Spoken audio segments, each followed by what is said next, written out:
Can I ask you something about the project we have to do? Sure, go ahead.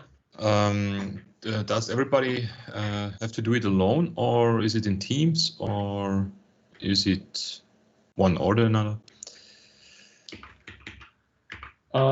That's a good question. I'm personally not opposed against team projects. From a personal experience, usually team projects end up being a bit more like a few do more and a few do less. But I can talk to Irina about that, and we can tell you about. We plan to tell you more about the projects, anyways, next week then. So about the requirements and so on, what we would like to see in there. So.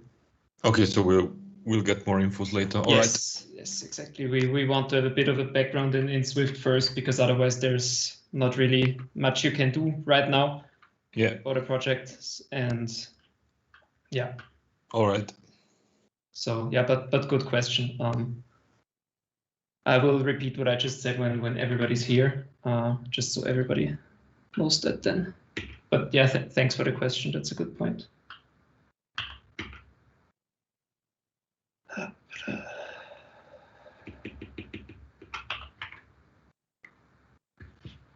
Let me check.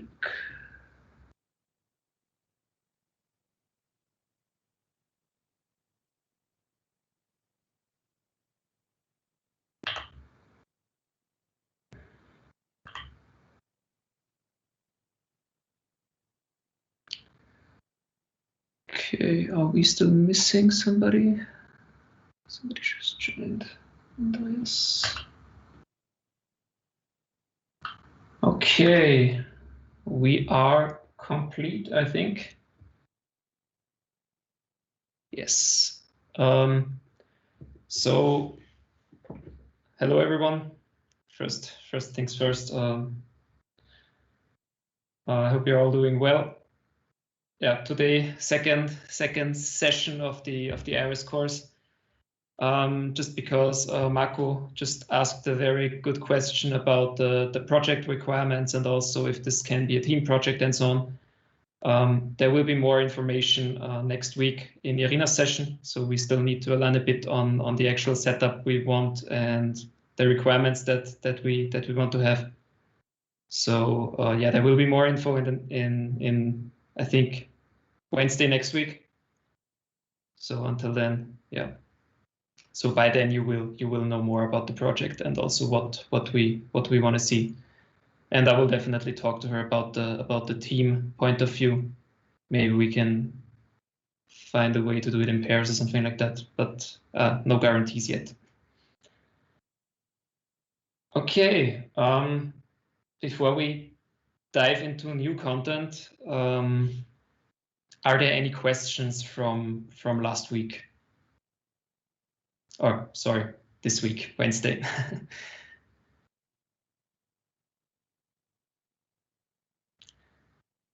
Does not look like it. Okay, so before I share my screen, I just wanted to ask if anybody wants to explain to us what optionals are and what they are used for, just because I wanted to do a recap, but if somebody of you could explain that to all of us, that would be even better.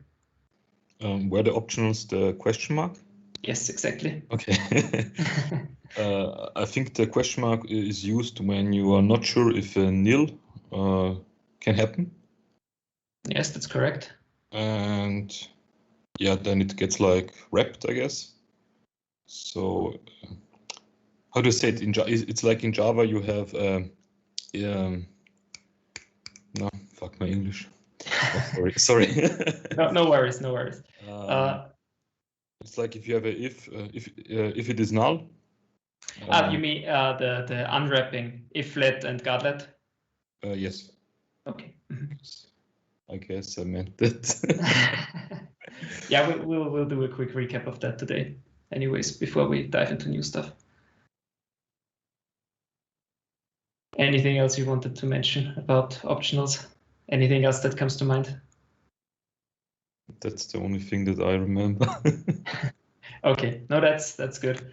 So yeah, let me share my screen real quick. I hope this works.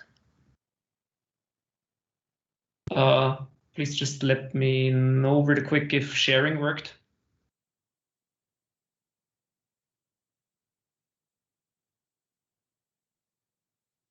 Can you see my screen? Yep, works. Awesome, thank you. Okay, so optionals.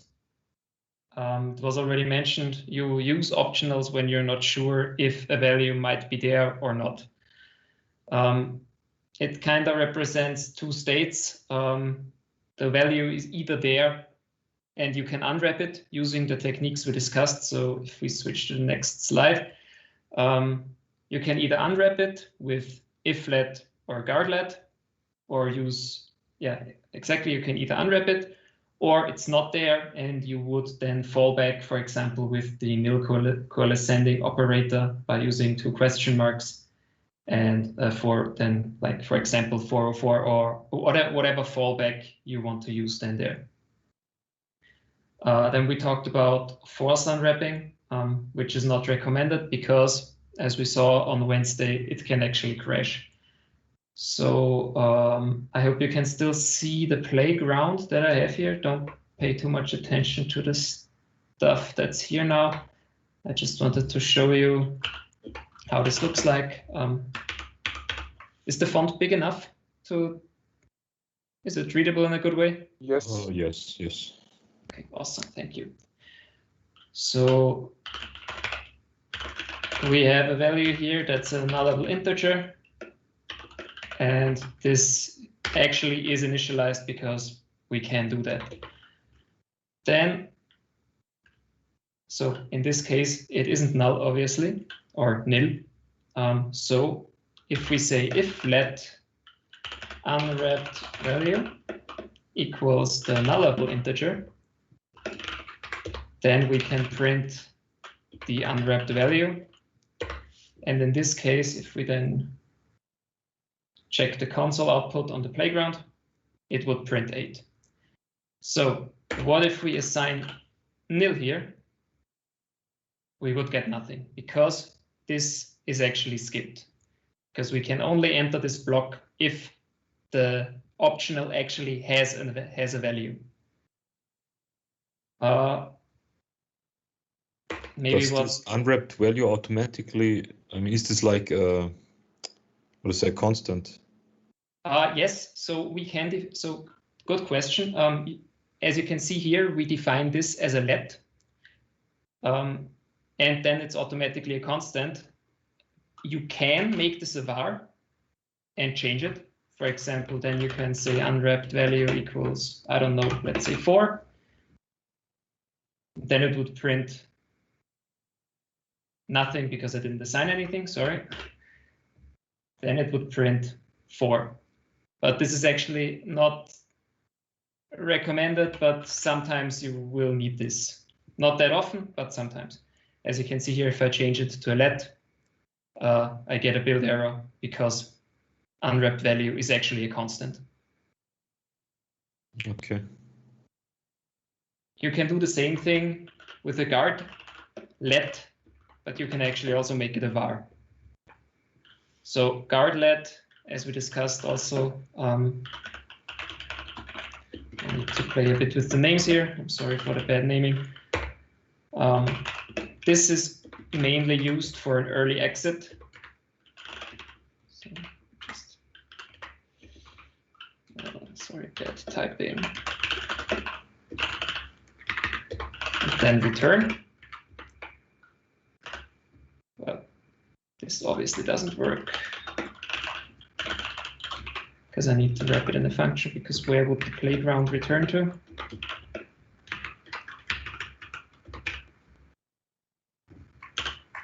So what to say about guard let? So in comparison to the if let, the guard let will make the unwrapped value 2 in this example available after the condition. So in here, in this block, if we try to use the unwrapped value, it will not know that this value exists because variable declared in the guard condition is not usable in its body, because this body of the guard is only called when the nullable integer in this case is actually nil. And we can only use it afterwards. So for example, then we can say here, print unwrapped value 2. And you will usually use this, as Irina explained, when you want to verify some base setup before you do something in the function or a method and then exit early. If you, for example, have a method that needs a certain value to do some computations, you will use a guardlet instead of an iflet, also to not have like an if that's wrapped around the whole method body. It's just also a bit of syntactic sugar, so the method is easier readable. I have a question. Yes, please. Just so that I understand correctly, if you were to change the nullable integer to 0, but still have the unwrapped value equals 4, it wouldn't print the 4, right? If I would change this to a var, it would. Okay, yeah, but if I leave it a let, it won't compile. Okay, yeah. Because it's a constant, yes. Mm-hmm. Okay. So this pretty much plays again into the reference and value semantics. If you remember, this unwrapped value is pretty much a copy of the unwrapped value. So it's a new thing. It's not pointing to the same address or the same pointer or anything. It's a completely new instance of an integer. Exactly. Then let's switch back to the slides. So force unwrapping we talked about already. So optional chaining, we also had some interesting thoughts about that. What this does, it pretty much lets you skip all the unwrapping if you don't really mind if a method is really executed or not. For example, in this car example, we have this optional cruise control, and you can then just simply call car cruise control maintain speed.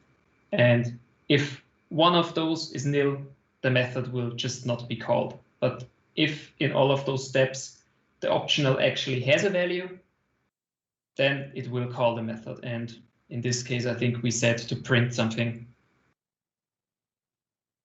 So yes, exactly.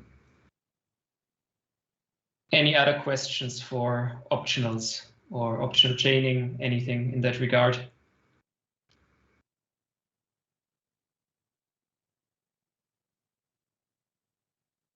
Okay. We will have some more time to play around with this today, but I first want to finish some stuff that we didn't get to on Wednesday. Short recap on control flow. You're pretty familiar probably with for loops, while loops, and obviously if else, also from Java. Switches are, like Irina showed, very powerful with interval matching, tuple matching, value binding even, and also the where clauses. Are there any questions to that? Is anything unclear here? Should I explain this again in more detail, or?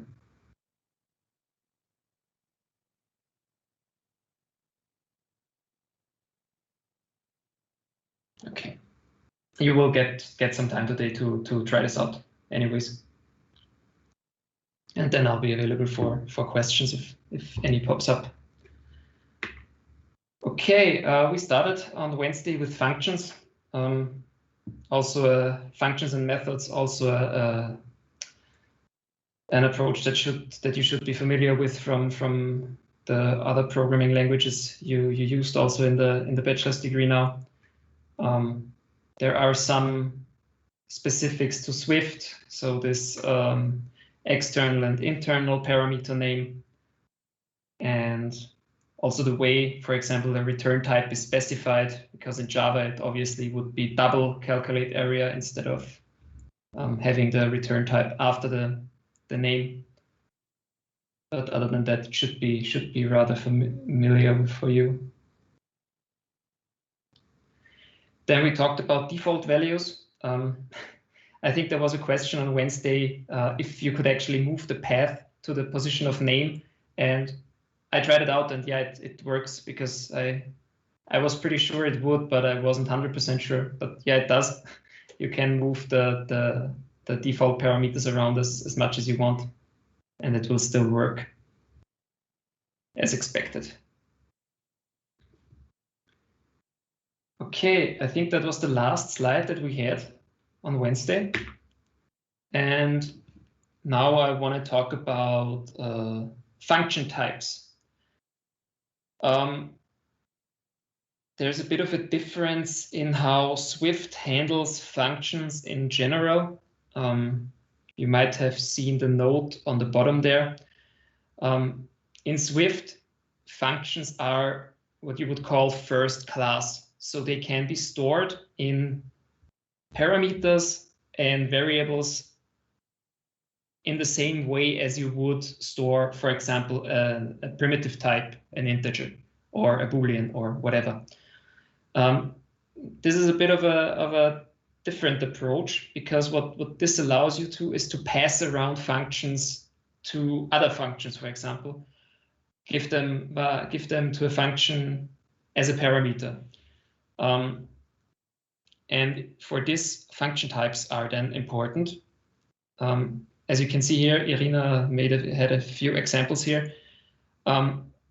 If you have a function that takes no arguments and returns nothing, it will be empty tuple returns empty tuple. If you have a function that, for example, takes a string as an argument and returns a bool, it would be string as input, and it returns a Boolean. The same goes for the third one, which is a bit of a more complex example. So this function takes a URL and actually another function. So this function takes a function that takes a UI image view and returns nothing, and itself also returns nothing.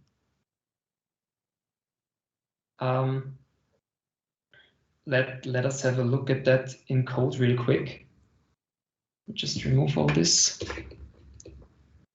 So let's define a method here. Sorry. This method does nothing. It just prints hello world. There's a pretty neat way to inspect the type of a method in Swift, because unfortunately in the Playground app the option click doesn't work. You can simply type off and pass in the parameter or object you want to inspect, and then run it. And as you can see, the type of the test method is actually empty tuple returns empty tuple. If we say now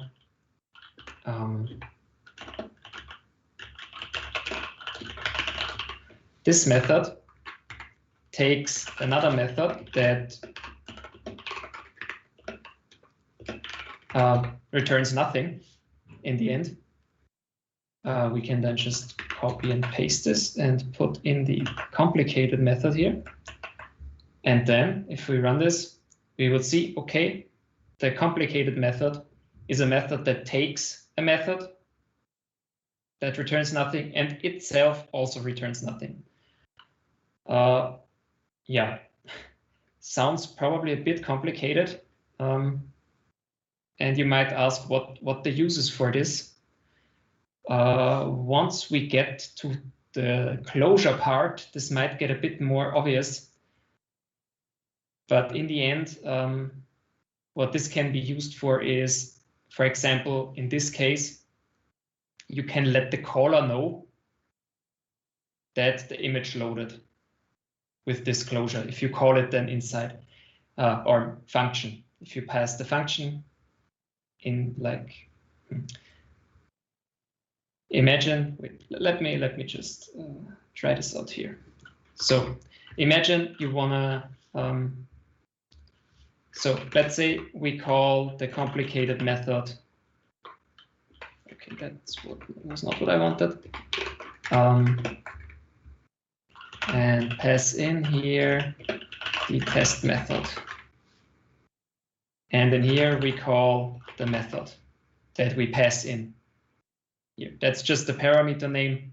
And in this case, that's the type. So this could also, this could also be an integer. What's happening here? This could also be an integer or a Boolean or another object that you defined. But in this case, it's a method. What's happening here? And now, if we run this, it will actually call hello world. So how does this work? We define here the test method. This just prints hello world, as simple as it gets. The complicated method takes a method of this signature, which we see. That's the signature of the test method. And we get this method as a parameter inside the complicated method, which means we can also call it at any time. We can also call it multiple times. And this does not only go for parameterless functions. We could also say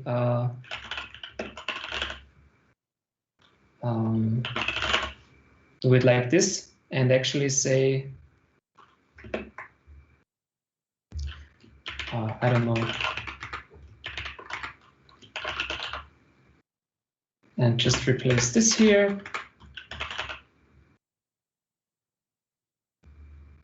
So in the end, if we run this, we would even pass parameters to the originally defined test method. This way we can call the method that we actually passed into another method. The use case might be a bit of a weird one now because it's not the best example, but when we get to closures, so a bit later on, but very likely today, I will have a few better examples that might make this use case a bit more obvious.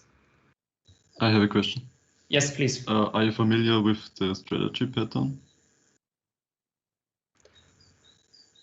I think so. Because my question is, if it's the same, you use interfaces to pass code to functions, so you can give them different strategies. Yeah, it goes into that direction. Okay. So yeah, it would, for example, a game where you would have multiple enemies and each enemy has kind of an attack or something like that, and you would want to give each and everyone some kind of attack. Would that be a use case for this? You can definitely have like a method that's, or a function that then has, yeah, I guess it could be. So if you really have the use case of different attacks, this could be something that you would use it for. Yeah, I mean, this can also be. I think I get the use case that you proposed here. You can definitely pass in different closures for different types of enemies, for example. Or, sorry, I keep saying the name closure.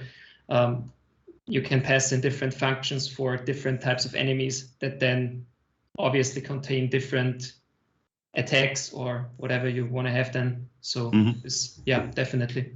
Okay. Yeah, you can use this approach for a lot of things. Yeah, but good example. Okay. Yeah, as I said, more use cases for this to come. Any more questions for this? Okay. I have a question. Sure. On the playground, you put in the name variable, or what is the meaning of name variables? Ah, okay. It's just an argument name. Yeah. Yeah, sure. I will see. No, perfect. Thank you. Yeah, I should have mentioned that that the argument name is not reflected in the function type. So as you can see here, we define it with name string, but the actual type is string and empty tuple, so or void. So yeah, that's just a normal argument name, and yeah. Okay. Yeah. Okay. Then let's head into return values. Until now, we mainly returned nothing or void. So if you return nothing, as you saw in the playground, you can just define nothing here. So that's this defining nothing is exactly the same as defining this. Maybe just run it so you can see that nothing changes. Or as Irina showed us last or this Wednesday, I'm sorry. Or you can define it like this, which is also the same because, as we learned, void is actually a type alias for an empty tuple. But obviously, as with every program or programming language, at some point you want to return something.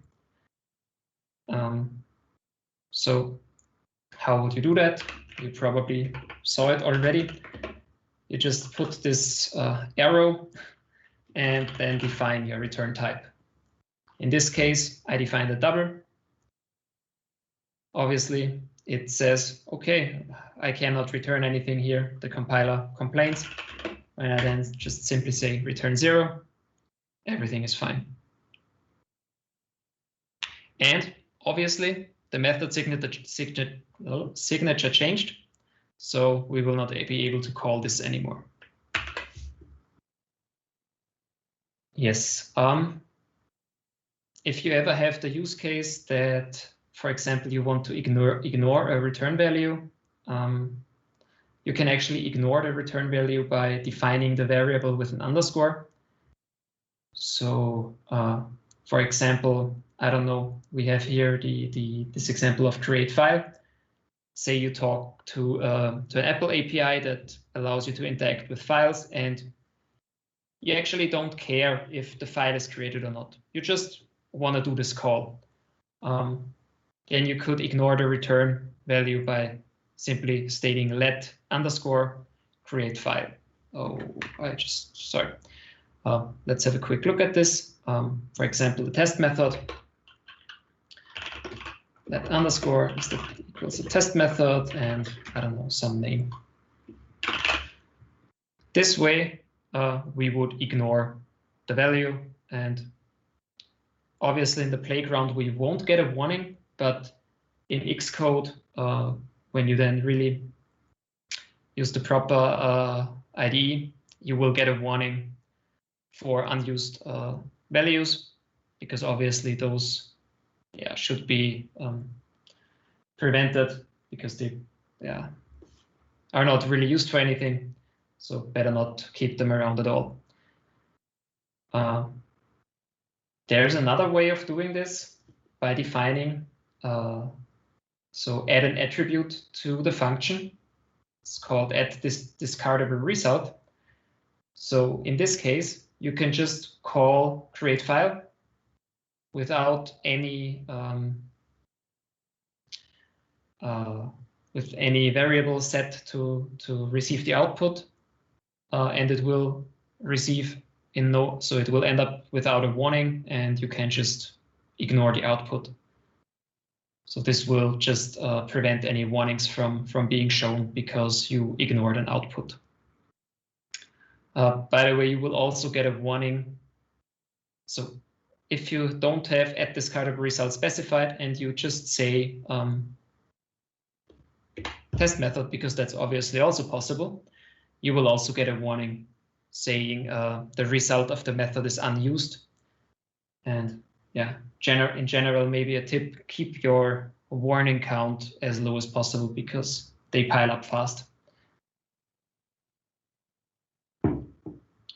Yeah, it also states here you can also use tuples to return multiple values. How does that look? if you remember from Wednesday, let me just delete all this a bit, or yeah, just clean up. So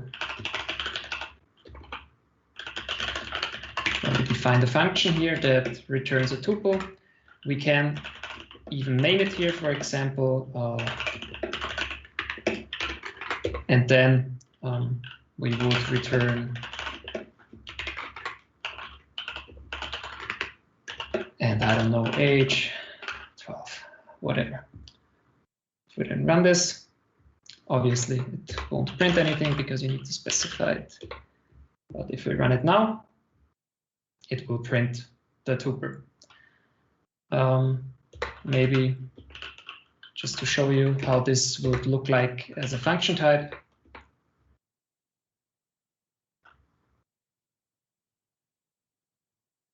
Oh, sorry, I forgot the print statement.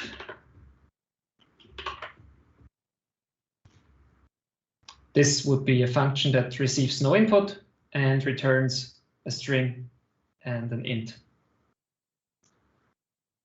Exactly. You obviously can return nearly everything here, but if your tuple gets too big, I'd recommend you to, for example, create a struct or a class, whatever is more useful than for you. Exactly. That was it for return values. Now we get to a pretty exciting topic, collections. Yeah, collections, you know that from Java already, there are a few types. They're pretty, in the end, they're flexible containers that let you store any number of values with the same type together. So you can have an array that contains integers, you can have an array that contains strings, you can have an array that contains instances of your defined user object or user struct. So yeah, same type limit. That's one limitation. One important thing, I think Irina also mentioned that on Wednesday, is the performance. We had a quick look into the documentation as well. Nearly every array or collection operation actually has performance impacts defined, and this is done via the big O notation. Yeah, so maybe just to shortly explain, big O notation is used to estimate the running time of an operation. It's not about saying, okay, this operation will take 200 milliseconds or whatever. It's more about how it scales. Just a few examples are mentioned here. Accessing the first element of an array always takes constant time, because this is always at the same place. The first item is always the first item, and you know where to access it, and that's why it takes constant time. Or in big O notation, O1. If you want to look for a specific element, so let's say you have a list of names or an array of names and you want to find a certain name, you will have to look through every name in your array, which means in the worst case, you have to look until the last element. This would be linear time operation, or OM. Exactly. There are a few collection types that the Swift language provides, and you can and should also consider performance for the collection you choose. Maybe to add, the Swift collections are pretty optimized, so in the scale we will most likely operate, you will not notice anything, but once you get to really big numbers and tens of thousands of entries, then you really should think performance as well. Okay, what collection types are there? Obviously already mentioned arrays. We had a look at that on Wednesday already. We iterated over one with a for loop in loop. It's what you would expect from an array. It has indexes and values. So in this case, it's like a recipe or baking goods. Yeah, indexing starts by 0, so that's good. Yeah. Then there's a set. Sets are interesting because they guarantee that elements are only in the set once. We'll get a bit more into more detail there once we reach the actual slide for that. But just as an explanation for that sentence now, if you would map the array to the set, so have the 6 eggs, the milk, the flour in there, and you would try to add flour a second time, it would not be in the set 2 times, but only once. So the elements in the set are unique. And then there's dictionary, which is in the end a key value store. And we will get into more detail on that as well. Are there any questions to the collection types before we dive deeper into it?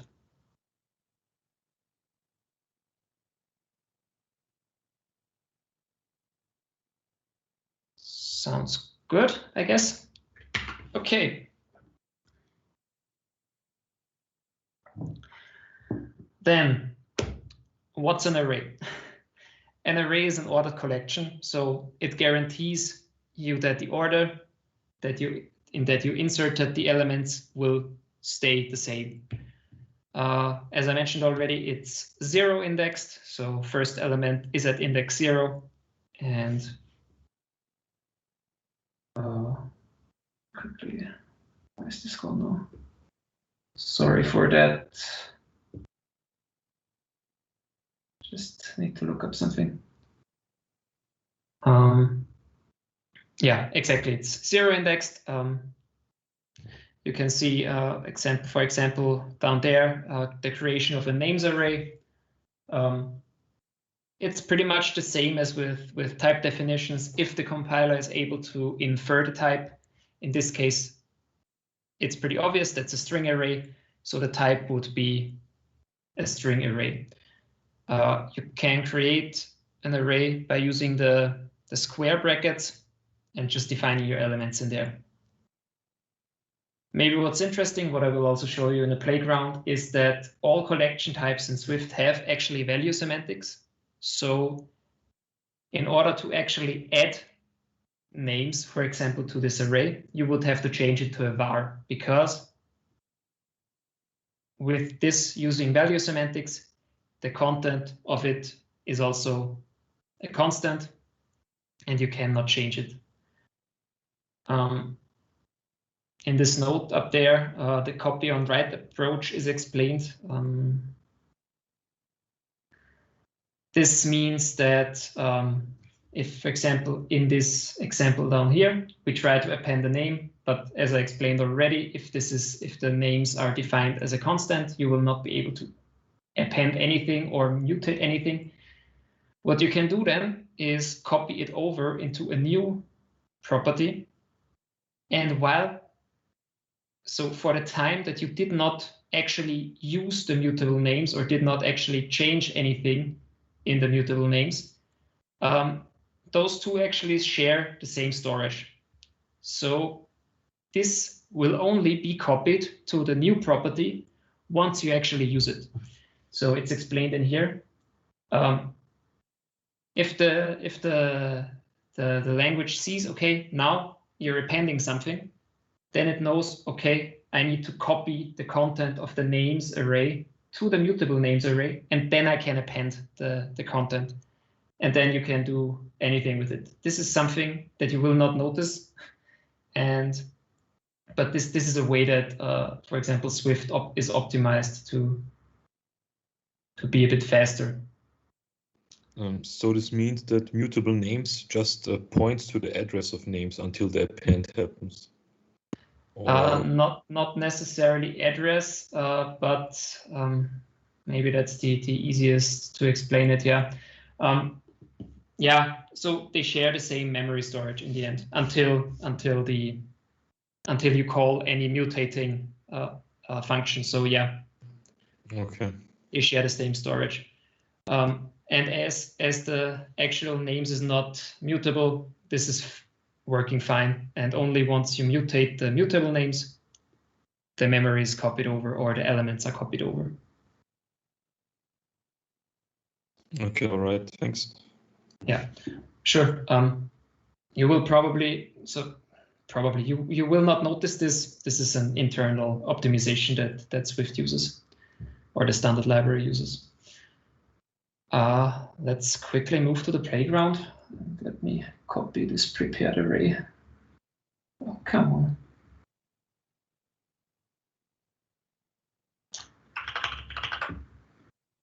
So let's just imagine this array here. And now if we say append, we just want to add a new string. No, hello world again. Yes, so it shows us actually two warnings and both recommend the same fix. If we say, okay, this is a variable, everything is fine, and we can actually print names.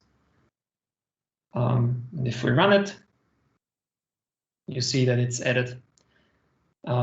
If we make this a let again, it obviously won't work. If we now say mutable names equals names and append the names and print both, I guess the obvious result is that only the mutable names are changed because of the value semantics that I already mentioned. So if and big if collections would be reference types in Swift, obviously both would have been mutated, but as they have value semantics, keep an eye on that, because yeah, if you pass a collection into a function and you mutate the function in there, you mutate the array in there, obviously the collection outside will not know anything about that because it's two separate things. Okay. That's arrays, or yeah, maybe you can obviously also do, as always, index-based access. In this case, index 0 would just return Anna because it's the first name. If I try to access a -1, so definitely out of bounds, the obvious thing happens and it crashes. Maybe what other things are interesting, you can actually define obviously the type also again by hand. If you just do this, then it's a string array. And if you ever have a use case where, I don't know, imagine you have a list of weather data or whatever, and in the beginning, before you do the network request to retrieve those from your backend, it's obviously empty.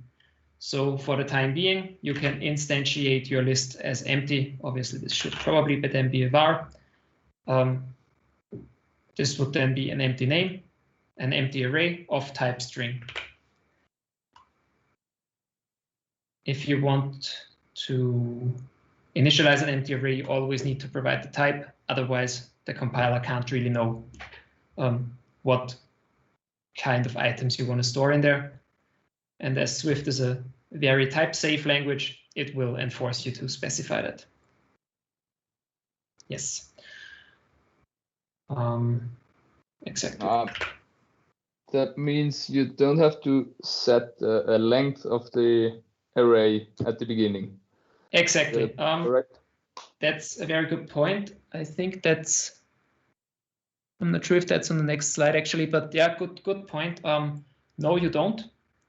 And Swift, so the standard library will actually create an array of undefined length in the beginning. And once it reaches its maximum length, it will create a new space with more size and copy the content over. Okay. But this is also not something that you will actively notice.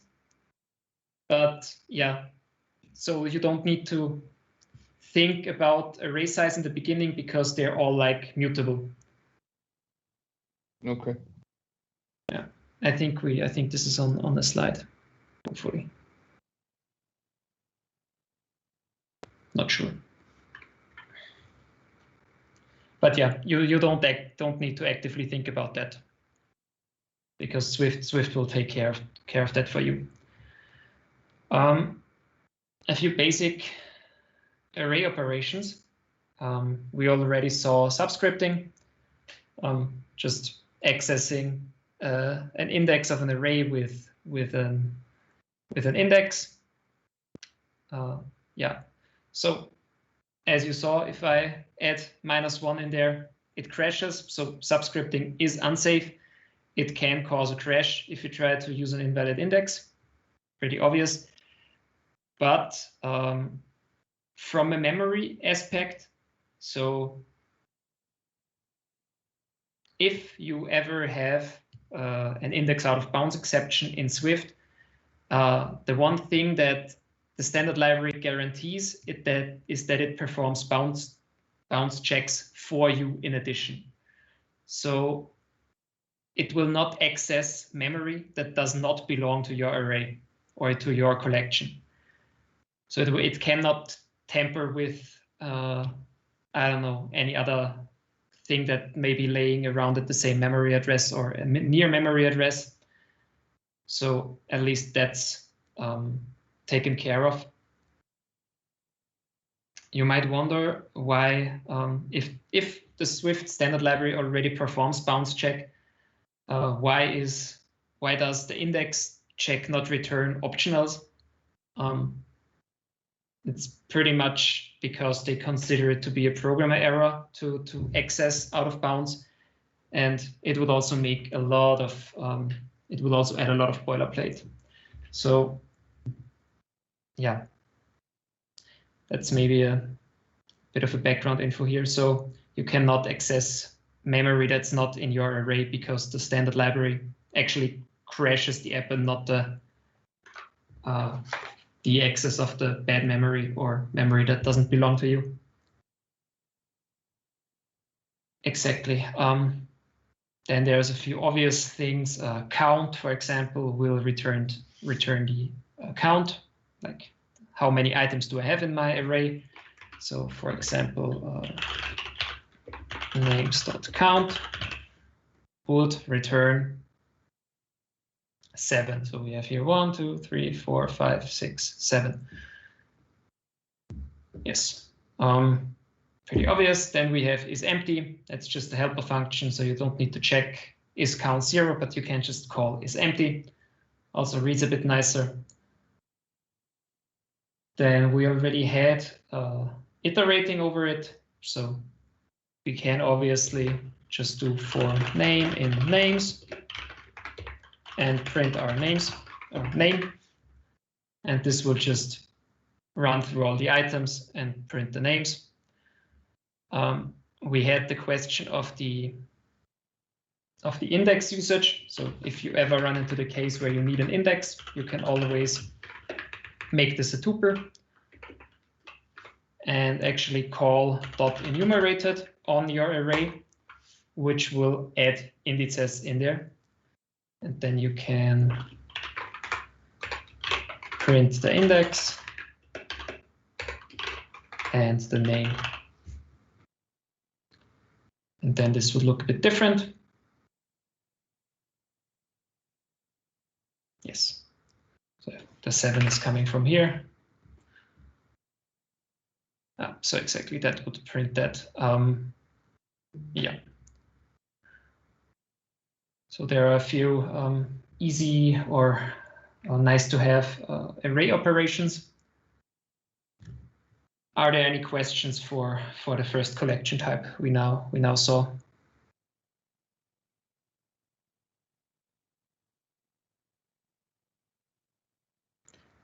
we will get into more interesting operations on the next few slides then.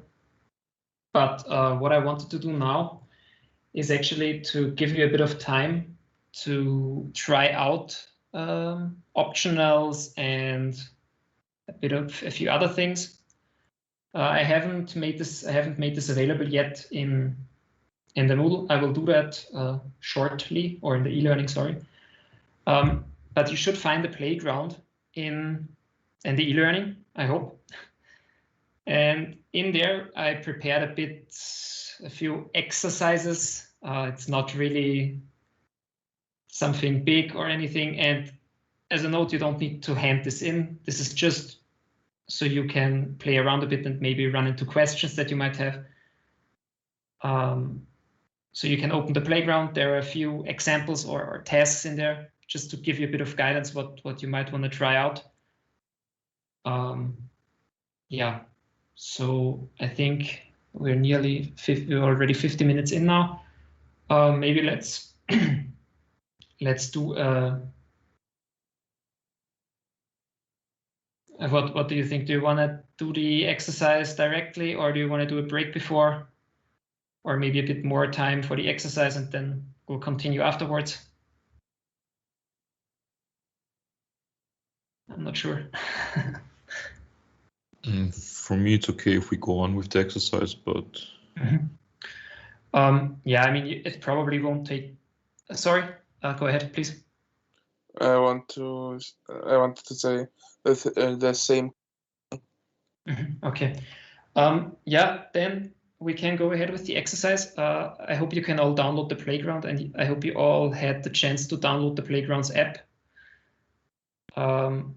If you haven't, just make sure to team up with somebody and make it a pair programming session. It's just to really try it out yourself and take the chance. And if there are any questions, I'll be in this room anyways. You can use breakout rooms or whatever you want. Sorry, there's a question? Or not? Okay, unmuted by mistake probably. Is that clear so far? Does everybody have the Playground installed? Or does somebody not have the Playground app yet?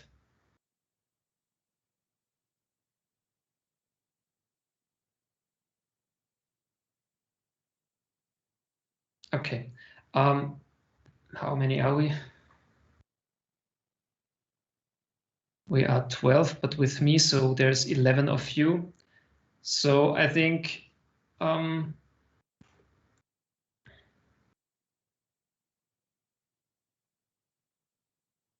yeah, let's just try to do it on your own. If you want to pair up, you can pair up to try it out.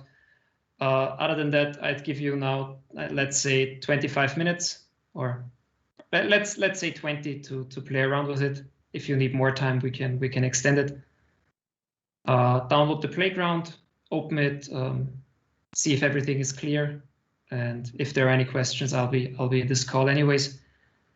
I'll just be gone 5 minutes to grab a coffee. But yeah, is that clear? Are there any questions of what I want you to do, or is that understandable? It's understandable. yeah. Okay. So I'll be back in 5 minutes, or probably sooner. If you need anything, just ask me then, and yeah, try to play around a bit. All right. Good. I'll be back in 5 minutes then.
Sorry, but I cannot find this shared code file.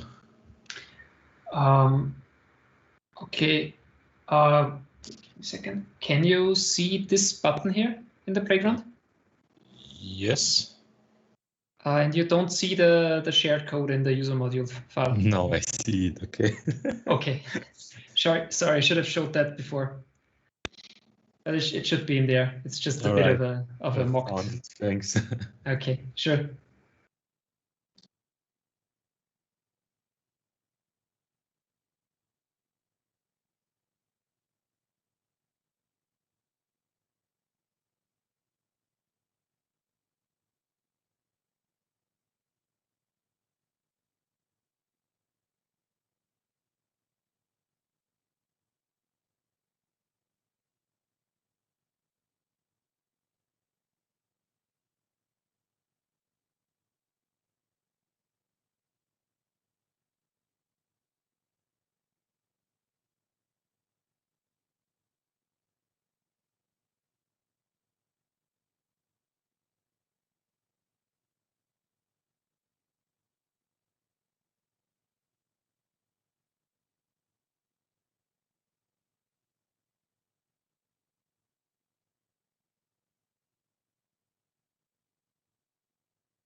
I have a question.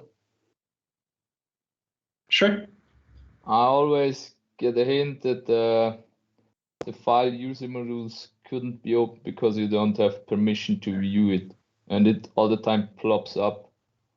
So That's I bad. share my screen short. Interesting. Mhm.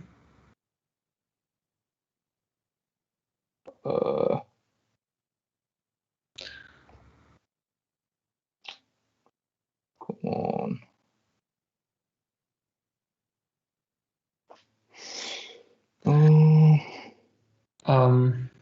I can take a look at the uploaded thingy, but I guess a quick solution would be to create a new playground and just copy the shared code over. Okay. Um, I I- tried. Yeah, I'll have a look at the thing I uploaded. That's, and it says the shared module or the shared code is not that you don't have No. access, right? So what? The file user modules. Okay, so pretty much this one, or that's user module actually. I'll have a look. I had that too. I restarted Playgrounds and then it worked. Okay. Interesting. Oh, So yeah. maybe try that first, yeah. Okay. Thank you. Thanks, Florian.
I have a question too. So if I create the object of the user, I always get the user initializer is inaccessible due to internal protection level.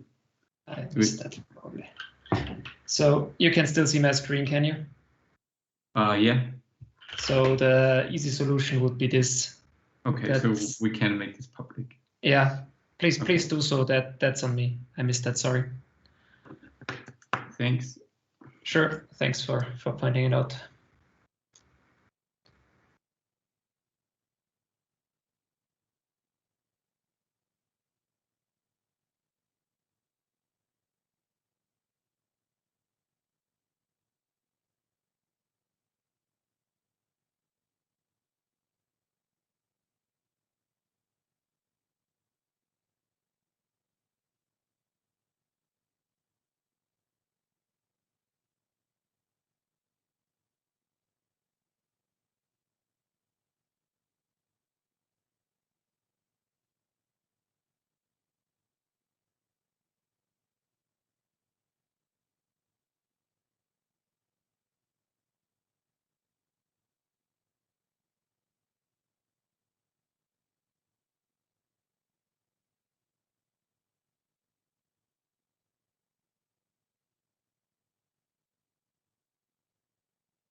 20 minutes would be over now. Do you want a bit more time to continue, or should we have a look at something together? Or I need definitely more time. okay, that's perfectly fine. Sure. Do you have an estimate, or like would 10 minutes be enough? 15 or? I guess 10 minutes should be enough. Okay, so let's do 10 minutes more. Yeah. Okay. I really want to give you the time to try that out, because that's like very important.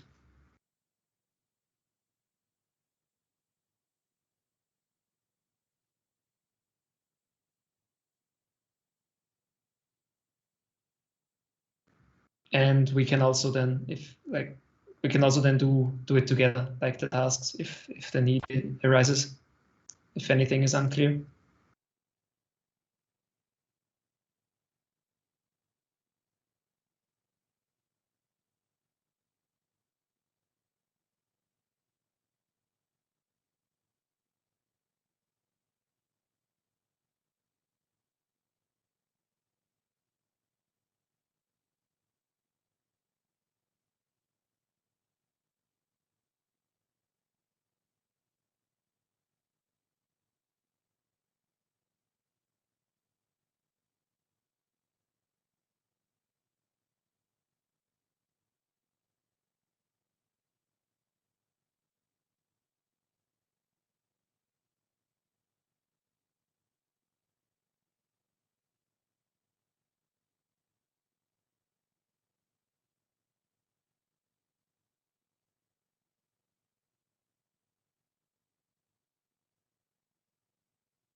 What's the proper way to do line breaks on Mac?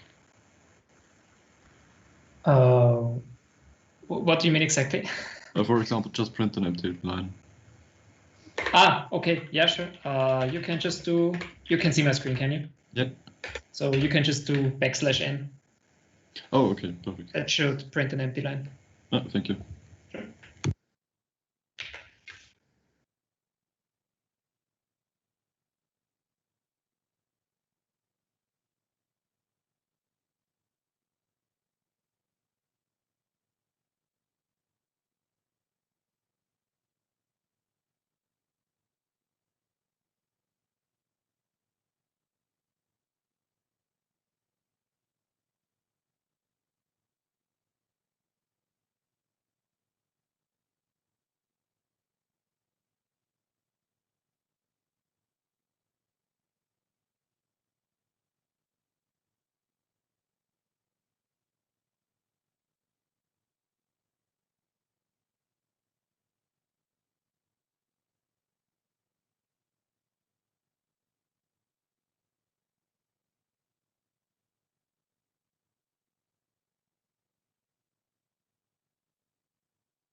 Sorry, where we have to change the protection level in user struct, because I can't get access to first name, last name, faculty, and so on. You will probably need to define all those public as well. So like this. I changed the variables to public, but it doesn't help. Okay. In the class, I changed the initializer to public and the variables, and then it worked. But for the struct, it didn't. Yeah, in user struct, didn't work.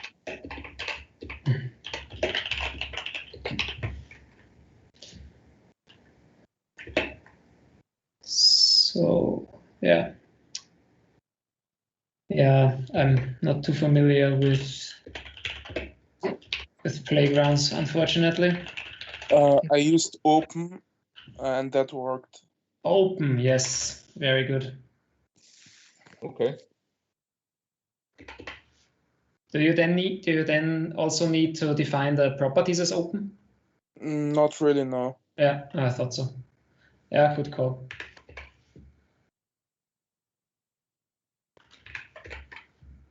Yeah, we'll talk about access levels also today.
How's it going?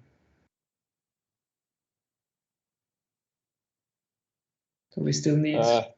Open doesn't work either. No, not doesn't work. But the problem is, I get the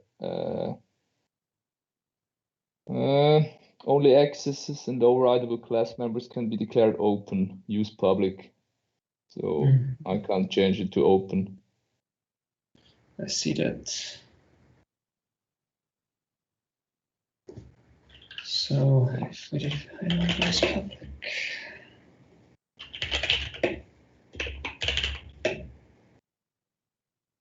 Come.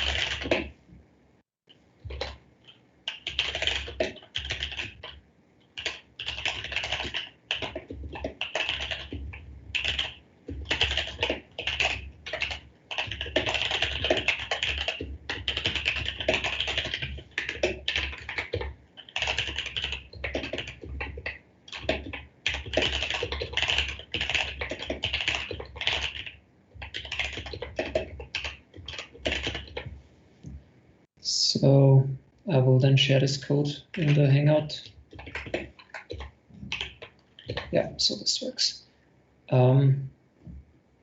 I hope I can just copy paste this into the chat and you should be able to take it from there, hopefully. Okay. Yeah.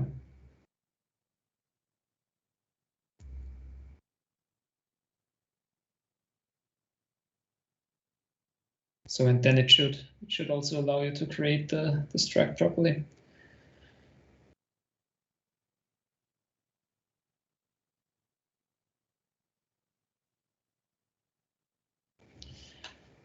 Okay. Because we need to do a bit of other stuff also, and that's on me. Is anybody already finished doing the stuff, the tasks? Doesn't sound like it. Okay. Okay, so let's take 10 more minutes and then we'll go over it together and then we'll do a short break and then we continue.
Okay, so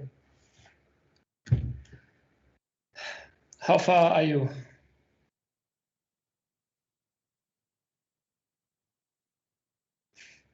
Almost done with the second Almost task. done. Okay. I'm done. Okay. Yeah. Okay. Well, what I propose now is that we walk through this together. You can obviously do it next to what I would say would be the solution also in your playground. Yeah, and you can also continue like after the lecture then if you want. But I'd suggest so we can move on then, that we walk through this now. You can still see my screen. I already prepared now a bit of an overview of the first example or the first task. Let me just remove all the stuff that's up here because we don't need that right now. So what did I want to show you with this example? Yeah, definitely not that. Thanks, Playground. So in the first few lines here, we create a user object and we assign it to the second user. So we copy the reference. Then we print the users, then we print the names and we change the second user's name. What would then be the first user's name? What will this print?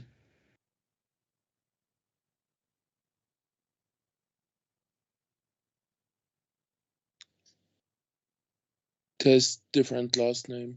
Yes, exactly.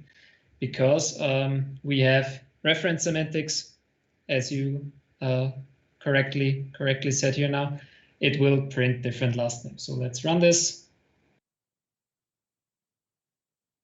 Shouldn't it print anything? Because I think you said only name, not first name. Yeah, so that I used, you're totally right. So I used this computed property, which we will get into later. So it will actually print first and last name. But what I actually wanted to point out is that the last name will change for both instances of the user because we have reference semantics. So yes, it will print test as the first name is test and the last name is then changed to different last name. So it will print test plus different last name because of the computed property. If we only use last name, which might be a bit more straightforward, we can see it a bit better.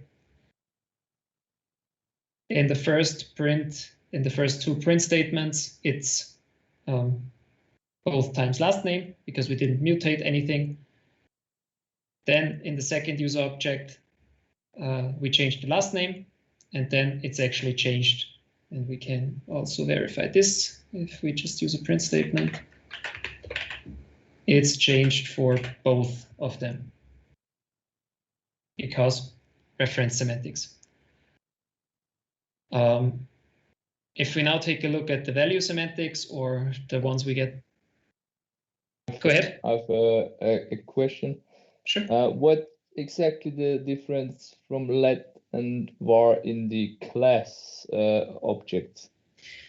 Good question. You can change the variables in also with let. If you set the class object let or var like we did, you can change the variables inside the class, but what kind you have to, or what can't you change? So that's also. Sorry, continue, please. Yep. Yep. Because we set it let the user object. We set it let, and why can we change everything there? That's also because of value semantics. So this comes from the way the Swift standard library handles classes and the reference semantics in this case. So when you define a user object with let, so we define this user object with let. You stated that correctly. And you also stated correctly that we still can change underlying properties. For example, I had this as var before as well. So we can actually change all of that, even if the object itself is a let. And the question is now, and please confirm that why can we change underlying values if the object is if the object is defined as a constant? Did I get that right? Yeah, exactly. Mm-hmm. I don't know what's exactly the difference when we set an object let or set an object var.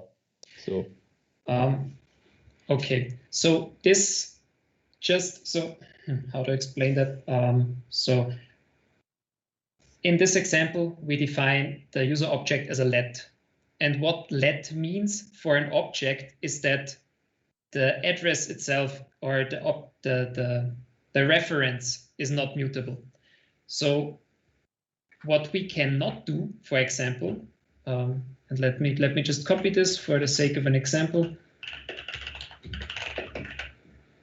Just do this, and last name doesn't really matter.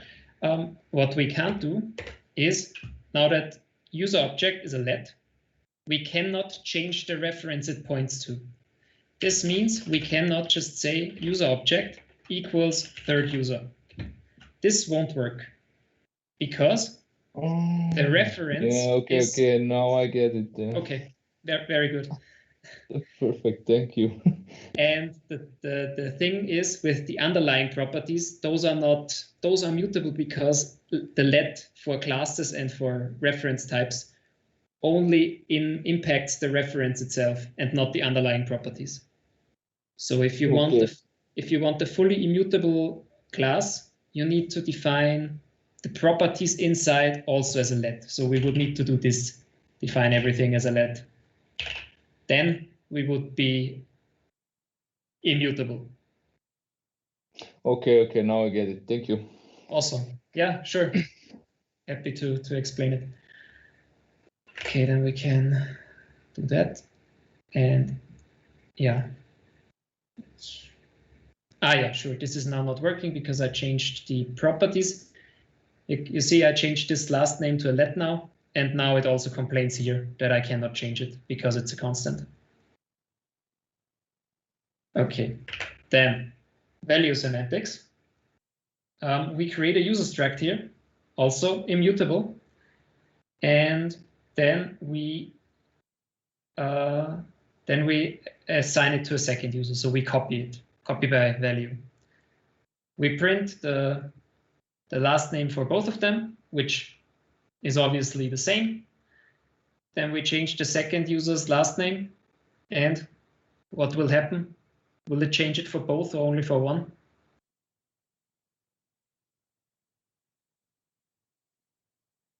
For one. Yes, thank you. Yeah, you can see it in the print anyways. So that's the main difference between value and reference semantics. Okay, now let's move on to the second part. Let's just copy down. Let's just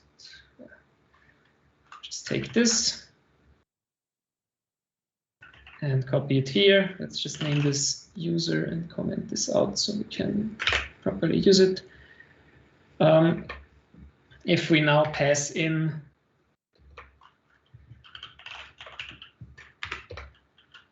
this user, obviously it will print nothing because we only have this fallback.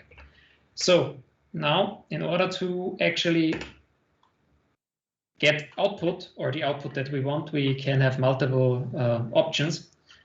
We can either do a guard let and say we will assign the user faculty to the user's faculty, or else we will simply return, what did I say? I think no faculty or whatever. And if we have the faculty, we just return the user faculty. That's one way of doing that. Another way of doing this would be the if let.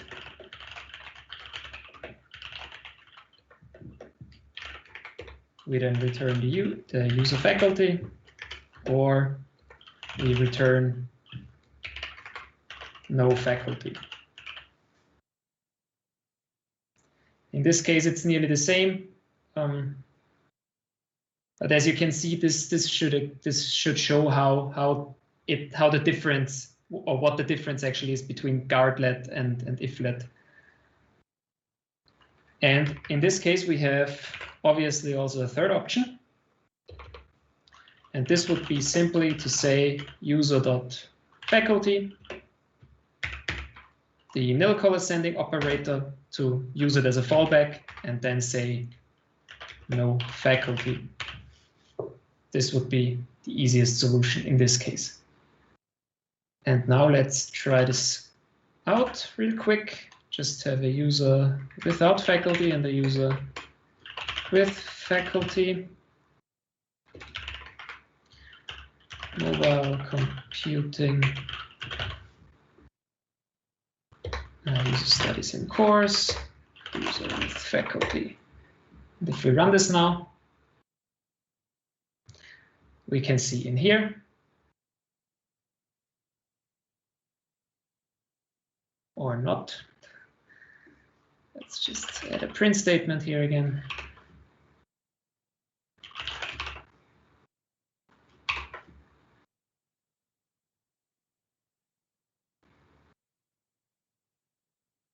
Oh, sorry. I should print the correct thing here. Then we can see no faculty or mobile computing. Any questions to optional handling in that context or in any context? Okay. Yeah, we've been over this a bit, but that's really important. And then let's really quickly do a bit of, so I guess that the maybe the most important one would be the for in loop, because that's the thing you will use a lot. And maybe we can also include the pattern matching in here. So we just iterate for a number in the number array, and we can switch over nearly every type. So we just say we switch over the number, and then we say, if the number is between 0 and 20, we print, I don't know, low number. If the number is between 21 and 50, not so low number, I don't know. Indentation is working great in Playgrounds. Not too long until we switch to Xcode. That's not so high number. Oh, come on. This looks very bad.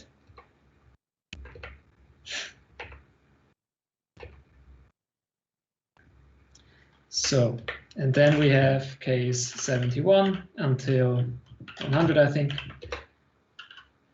And here we print high number. Then we just fix the indentation. And now this will not work. Why will it not work? Because switches always need to be exhaustive. And as the integer can be pretty big, our pattern matching with 0 to 100 doesn't really cover all cases. So we need to define also what we want to do if we don't fall into any of those cases, and we just print not a valid number. And then we just do, I don't know, 101 elements. Let's just see what we print. Yeah, so we have a few low numbers, not so low numbers, not so high numbers, and high numbers. But what if we actually want to do nothing? What do you mean with that? Like, is there a no operation command or something like that? So if you just want to ignore the default case. Exactly, yeah. Yeah, you can simply break. Oh, okay. So that's actually something that you can do for everything. Let's say we decide we don't want the high number, we just throw in a break, and if we run it again, we ignore that case completely and just exit as soon as we fall in there. Okay. And if we put it after print, it breaks after we print it out. Exactly, but that's also the default behavior of the language. So you can put it there, but it's boilerplate in the end. So the Swift Foundation, now I lost the word. Switches in Swift don't fall through. So there's no, if you have a statement in a case, and you always need to have a statement in a case because otherwise you won't compile, there is no fall through. If you want to have a fall through, you can define that by saying fall through explicitly.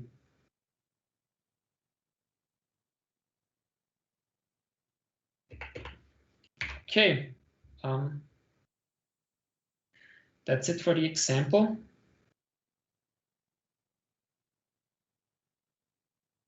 I guess before we head into closures, I'd say let's do a quick 5-minute break until 3, because this is a bit more complex now.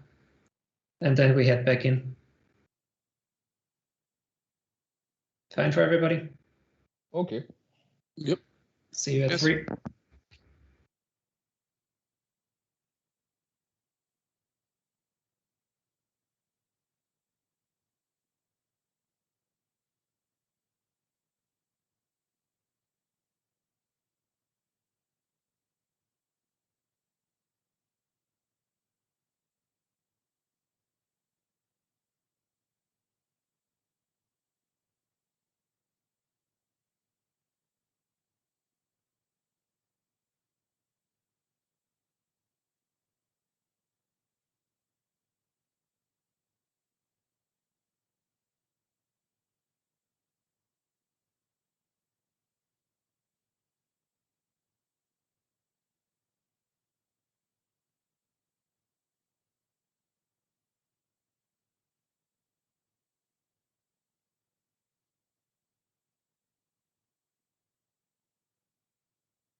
Okay. Let's continue, I'd say. Closures. I already teased it a bit before because I constantly used closures for functions that you can pass into other functions. But actually, it's not fully the same. So closures are self-contained blocks that are pretty much anonymous functions. So you don't necessarily need to create a function to create a closure. We will see that then in a code example, it makes it a bit more obvious. But you can define a closure, assign it to a variable, and this closure can then be passed around in code. And what's really quite important is that closures capture and also store references to constants and variables from the context they're defined in. We will also see very shortly what this actually means, because this is also quite abstract. Yeah, let's take a look in code right away what a closure actually is. I think this makes it a bit easier. I'll just throw in a bit of spacing here. So how do you define a closure? We have no example here. Let's just write one here. So let's say we want a function that increments an integer that we give it, and awesome, and returns an integer. We can then define this by using the curly braces. And in here, we actually have access to the variables that are passed in. For example, we know that we get an integer passed in the function and that we need to return an integer. So we can just say, for example, number in. And this means this number translates to this integer. So we can use this number inside the block and return number +1. And let me just comment this out because this will spam our log output.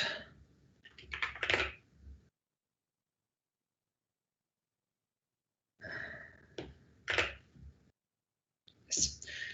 And what this does and how we can use this is now we can just say incrementer for, I don't know, 10.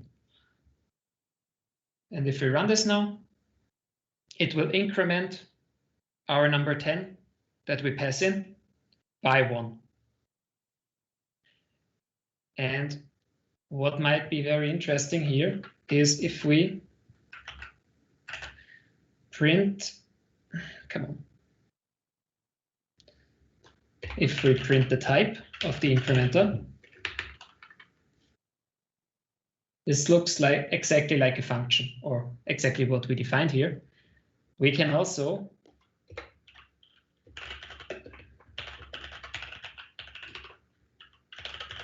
just write this function in the same way.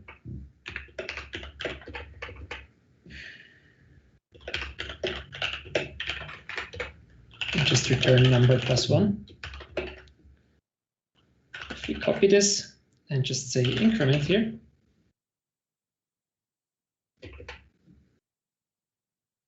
and run the code, you can see that it's of the same type. So type-wise, this is exactly the same. You can pass around both, but in some cases, this syntax makes more sense and it can also capture variables. So those are anonymous functions in the end. And you define it like this. So the parameter, so in the block, as you can see here, the number, the parameter that is passed in, and then the statements. In theory, we could also define the return type here. But this is usually not needed because the compiler can infer it, and also we defined it here. If you're already a bit more familiar with Swift and you are also familiar with closure syntax, you could, in theory, skip all this in total and just incrementer and just make it a one-liner by using the reference to the parameters or the arguments inside the closure, where $0 would refer to the first argument. If we have multiple arguments, let's say int and an int, we could say, I don't know, $0, $1 plus 1. So the first, so $0 would refer to the first integer and $1 would refer to the second integer. Calling this would look like this then, 10 and 11. And then it returns 22 because we also add 1.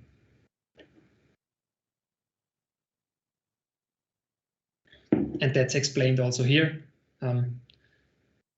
You can omit the closure parameter names and you can access the parameters by using the $ plus index, like we had it in the example. If for some reason you want to ignore the passed in parameters, you can use underscore to simply ignore them. So in theory, we could also say underscore in and just return 1. Okay. Yeah, exactly. And I have a question. Sure, go ahead. Can you swap back? The underscore, what you just did, it still increments with 1. This function. In this case, no. The name might be wrong. Actually, it always returns 1. So what we do here, let me just reverse this. So when we capture the name, so this is this. The number is the integer argument that's passed into the closure. In this case, we increment the number by 1. If we decide for some reason, and I know that's not the best use case now, it's just a very stupid example, we decide we don't care about the number that's passed in, we can say underscore. Then we ignore it. And as you can see now, it can't find the number. And I also can't say $0 because this will also not work because I explicitly decided to ignore any input arguments. Does that make sense so far? Yeah, sure. So we can't really do anything with parameters in this because we don't have any. Exactly. So it would be like having no arguments. Yes. Mm-hmm.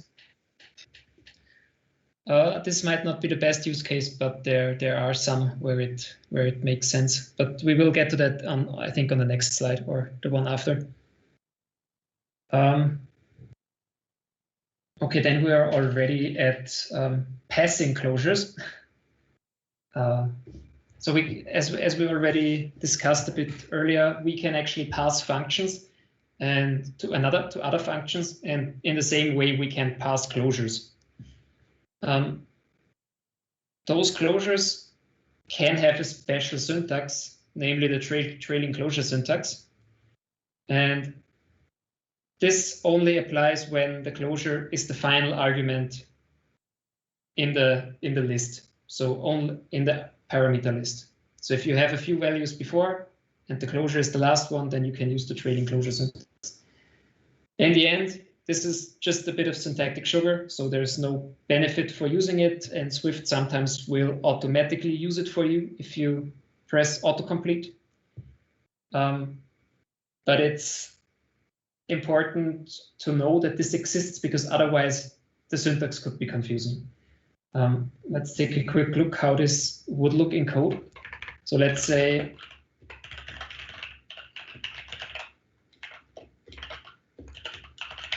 So let's define a function here that takes a closure, and maybe just a number example again here. And it takes a closure that just returns nothing. Yeah. So you can either define it as empty tuple or void. That's both is valid syntax. And then we have a function that takes a closure. Now, how would we call this?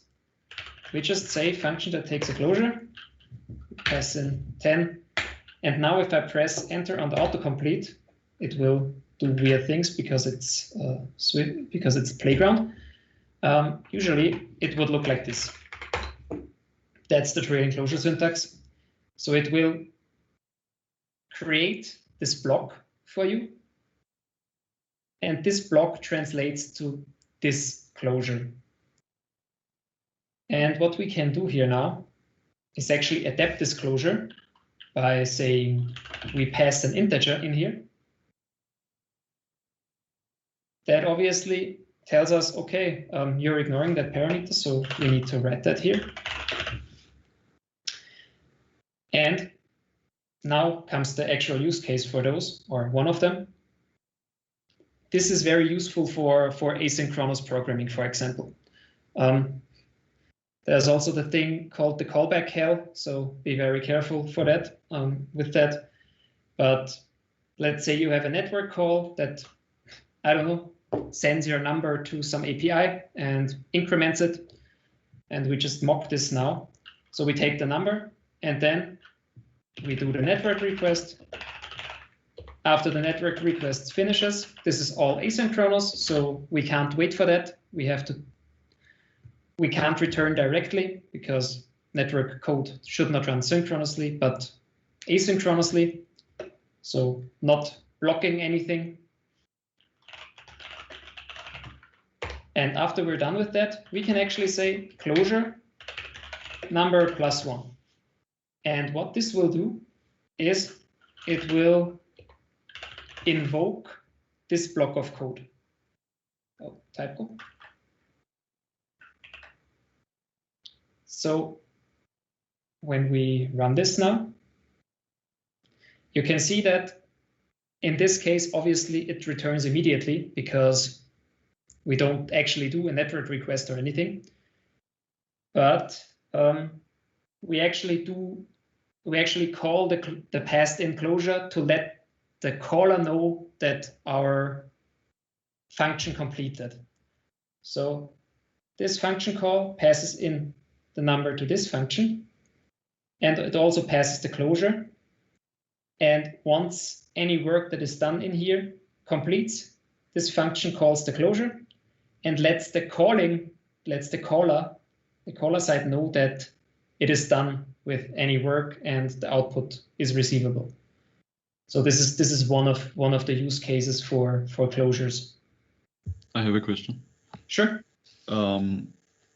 We can pass functions as well, can we? Yes.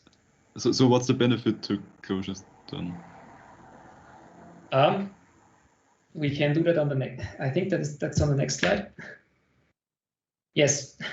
So a closure can capture values, and for that I need to copy a bit of code because writing that will take a bit of time. Let me just copy this code.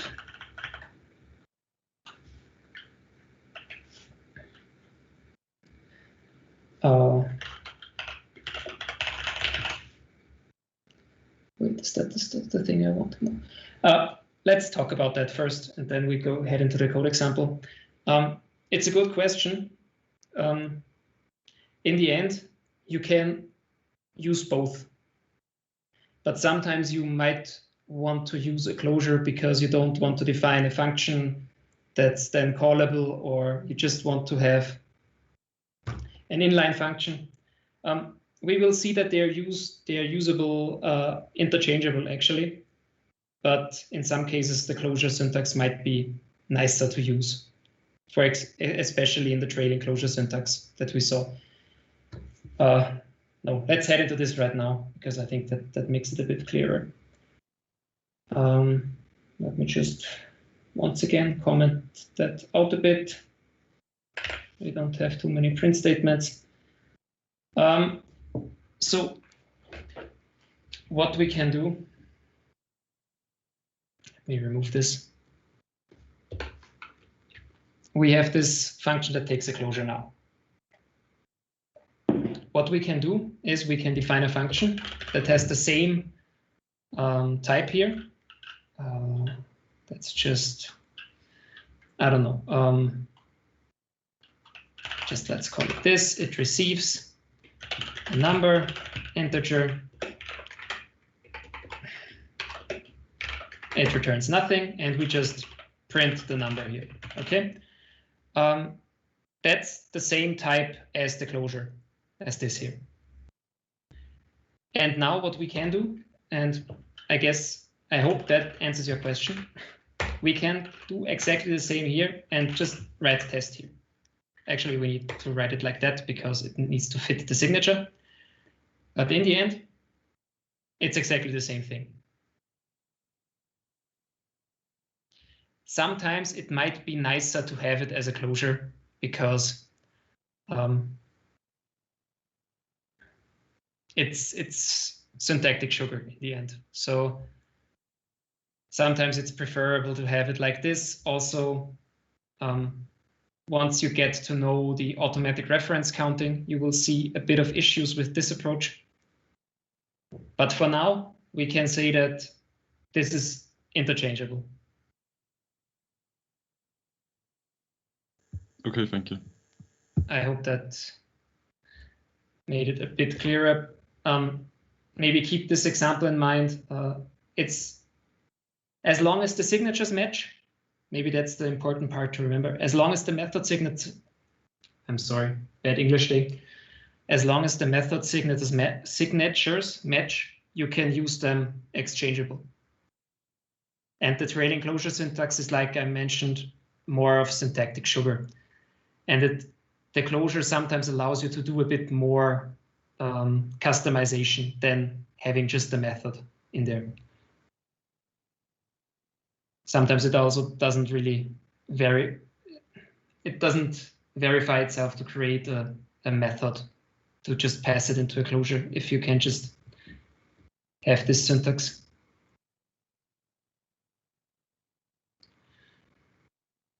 Okay, then to capturing values. A closure can capture references from surrounding contexts. When it captures those values or references, actually references, sorry, needs to be a reference, then it can modify those values in its body. This is quite interesting because usually with Swift, once you exit a method scope, what's a method scope? A method scope would be those few lines of code. So if you define a variable in here, once the method finishes and returns, those variables and constants will be gone. If a closure captures those, or in this case, you can see there's an inline function or an in method function. It captures this, and the function or the closure can still reference it, and it's kept alive by this. Yeah, there's another optimization that Swift may instead capture a copy of it if it's not mutated. But yeah, that's also like inside of Swift a bit more, or in the standard library. But again, here I would like to show you in code how this looks like. So I just copied the make incrementer function from the slide. Should be exactly the same. I think, yeah, the names are a bit different, but shouldn't really make a difference. And what this does, it just creates an incrementer for you, which means it just creates a closure or a function that is passed out then but it captures the running total. What does that mean? I can then create an incrementer with create incrementer. And if, yes, that's what I wanted, thank you. If I then call the incrementer a few times, as you can see here, it's actually 4. So the first call, it's 1 because running total is 0 in the beginning. Once I call the incrementer function that I get back from the make incrementer, it's 1. Then I call it again because it is captured inside of the scope of this closure. It's increment, the incrementer is then 2, 3, and 4 because we called it 4 times. And just to show you that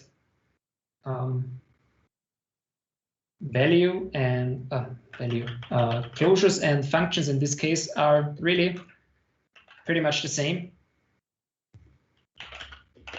I rewrote this using a closure, and it does exactly the same. Again, I have the wrong name here, but if we just exchange this, it's pretty much exactly the same.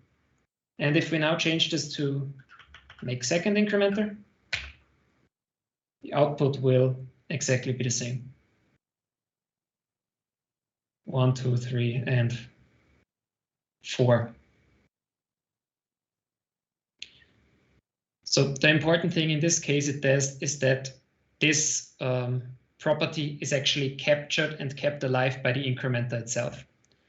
So keep an eye on that, and we will talk about this in the reference counting section then, because in Java there's the garbage collector, but Swift works a bit different, and that's also plays a big role in here. But not too much spoilers for now, not too many spoilers. Exactly, so that's capturing. And that doesn't cause any memory leaks or something like that? Because in Java, this would clearly be a total problem. That's, so you're on the right track. This itself would not, so not definitely create a memory leak, but it definitely could be. So code like that is something that you need to pay attention to. But I think Irina will talk in quite some detail about memory leaks in the Wednesday session then. But you're on the right track. Capturing values is a very good trick to actually create memory leaks, yes. Okay. So you're already on the right track here. Then there's one last thing for closures.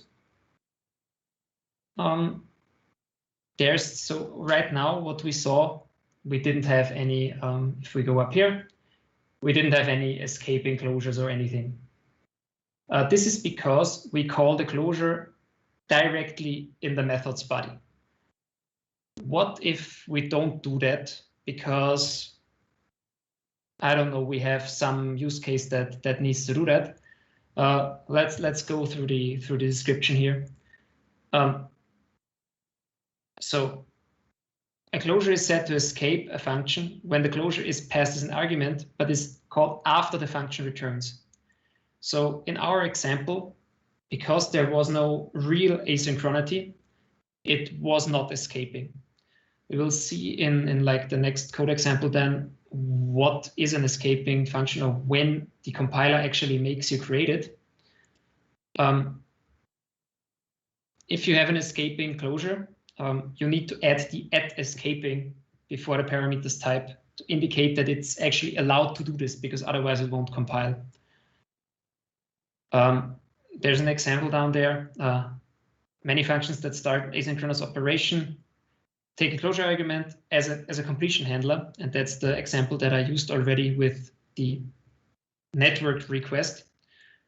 The function returns actually right away after it starts the operation, but the operation completes after. So the method scope is already exited, but the closure wasn't called yet. So it's escaping. And escaping closures are dangerous in the same way that we talked a minute ago or two, because escaping closures that refer to self, so the class that they are called in, they retain self. And this can cause accidental strong reference cycles, and with that, memory leaks. Like I said before, we won't go into too much detail about memory leaks now. It's just something that you can keep in mind for Wednesday then. Escaping closures are tricky, and you should be very careful when using them. You will probably have a few use cases for them, but if you ever face an escaping closure, be careful with reference cycles or memory leaks. Let's just try this out here. What happens if our function that takes a closure actually has an escaping closure? For this, I will simply, well, how to do that in a playground?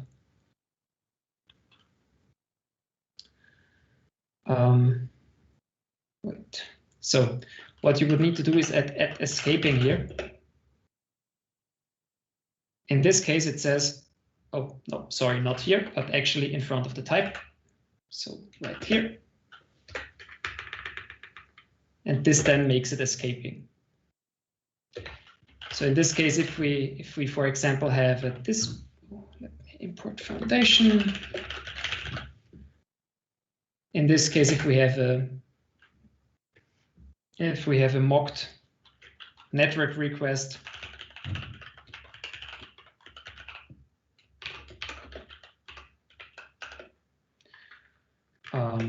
also, this is an example for a trailing closure actually. So the async after is actually did I have a type?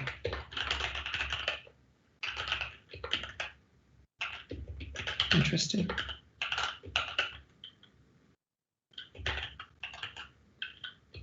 Yeah. Sorry for that. Not the right syntax.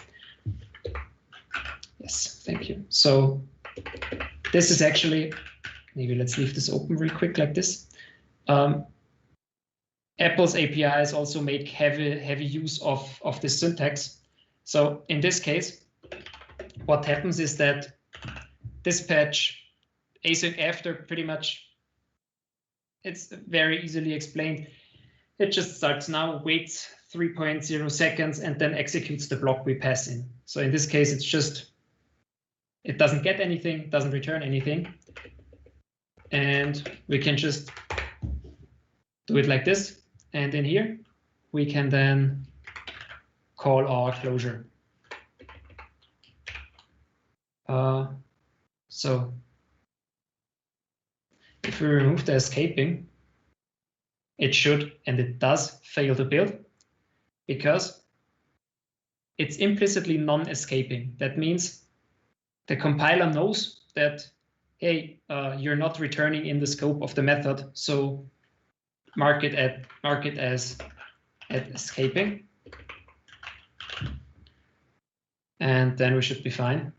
This will probably not work because the playground doesn't live that long, unfortunately. Yeah. Okay. But that's all the magic behind that. So as soon as you go over the scope of the method without calling the closure, it will force you to make it escaping. Also, if you, for example, have stored a closure somewhere because you want to call it later in some use case because the user presses some button on the screen or something like that, it's also escaping. But the compiler will always force you to write that.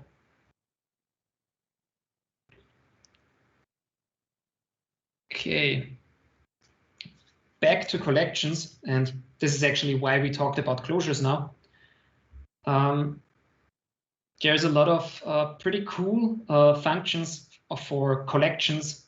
So collections overall, so sets, dictionaries, and arrays that you can use to, for example, map or for each or compact map, which we'll look into in code in a second.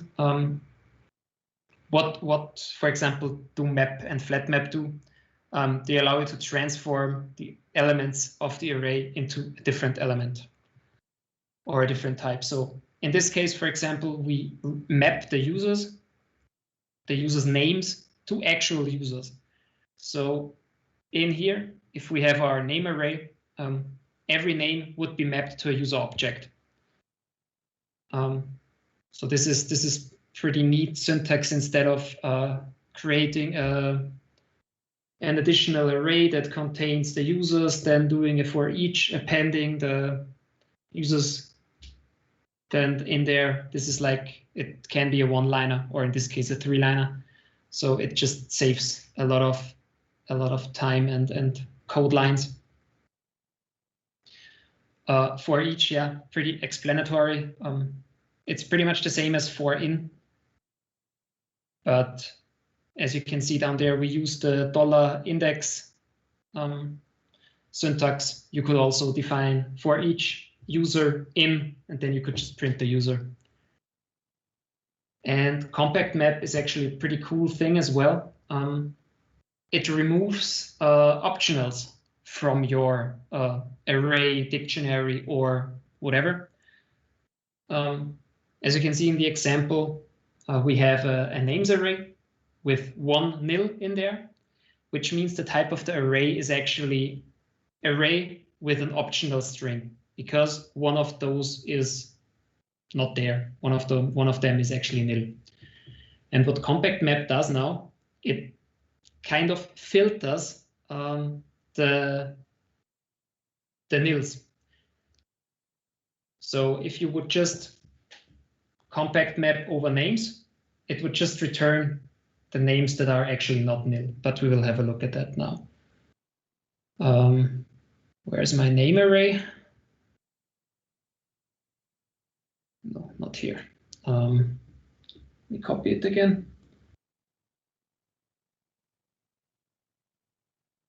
So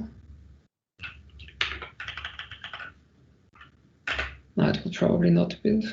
No, it will. Okay.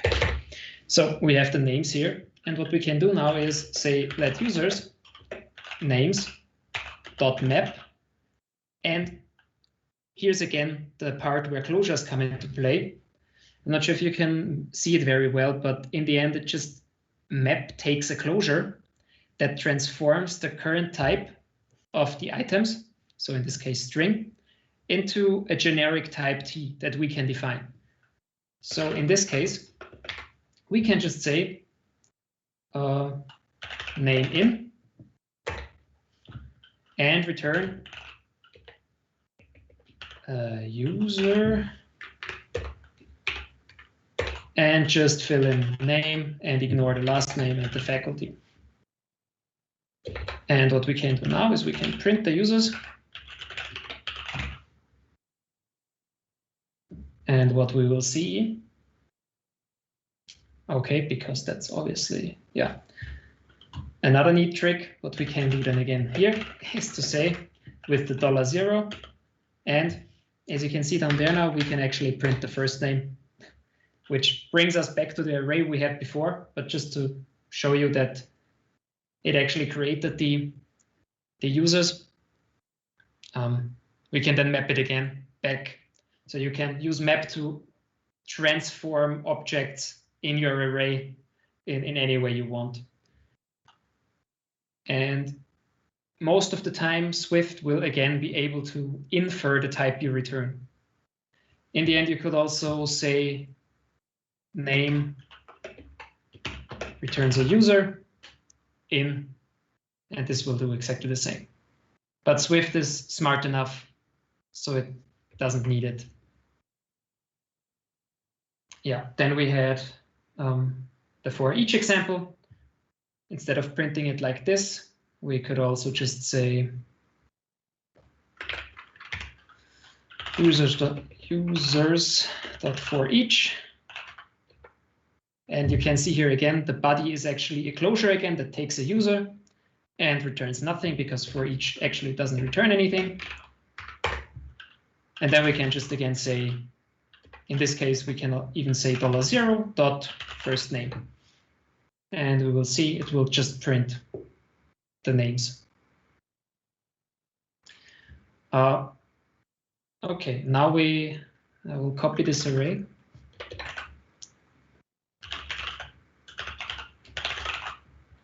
And I will throw in here a nil value. And I don't know, just for the sake of it here as well. And what happens now is that I can, for example, if I really want to get rid of the optionals, so let's just check the type of this, so it's a bit easier to see. I tend to forget the print statement. So it's an array of optional strings because we have some nils in here. So what happens now if we just take these optional names and say, as we saw on the slide, compact map. And instead of doing any transformations in there, we just say $0 and then print the type of these non-optional names. What happens now is that, like I said, compact map filters the optionals. So if anything in there is nil, compact map will remove it. And you will be left with an array of string. So the type also changes correctly. And then you can pass it anywhere where you would need a non-optional string array. As you can see on the slide, you can also pass your instance in the compact map to some function. And if this function returns nil, it will also be filtered. So this is then also gone, and you will be left with correct and not necessarily correct, but you will be then left with non-nil or non-optional user instances.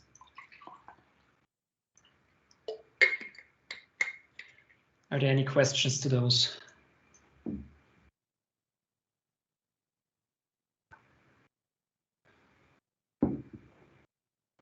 Okay, and those are just examples. So there are many more, and I think we will see some more on the next slide. Yeah, so there's a lot of those, and they are very useful because they provide a lot of great functionality. For example, filter. You can then access the instance again, for example, filter for names that start with A, and you would get all users that start with an A. We can, or for example, reduce is a pretty cool function, not so trivial.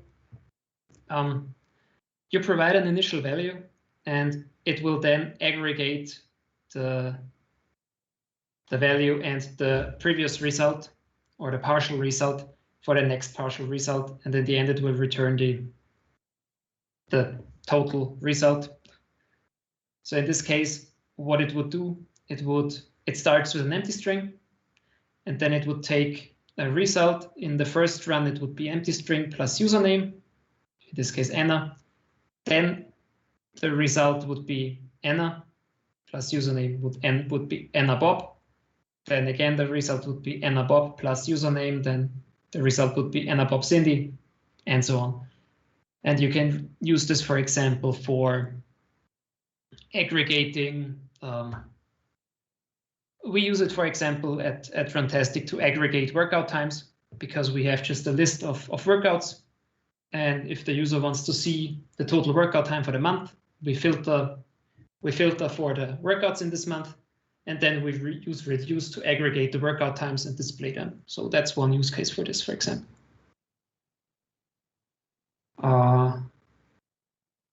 Yeah, checking if an element exists, it contains. And obviously also quite important functions are sort and sorted. This might need a bit more explaining. Why are there two functions? So let's use names. Sorted. Sorted actually returns a new instance. I mean, the name probably made you guess that already, but if you use functions that end with ed, so sorted, for example, those return new instances. If you use names.sort, it will sort the current collection, which in this case doesn't work because value syntax and our names array is not mutable. So you can't sort the current array, but need to use sorted.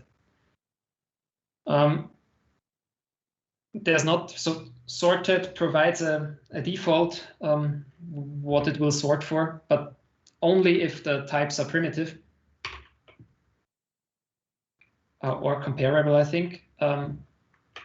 If you want to define yourself what it sorts by, you can do that as well, obviously, again, with a closure. That gives you, that works so great. That gives you name 1, name 2. You can obviously also use, again here, $1 and $0 and $1. And we can just say return name 1 compared to name 2. If you really just want to compare bigger or smaller, which you can very easily do is, and that's pretty neat, as those operators are actually functions as well, you can just type that. Can you? Yeah. So you need to use the correct syntax, obviously, but then you can just type, I want to sort by this. And you can run it. And then it actually sorts according to this operator. And that's pretty cool.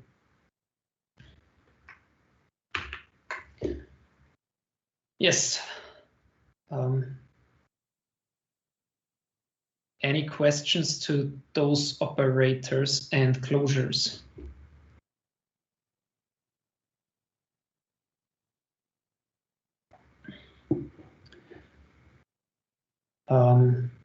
One question from my side.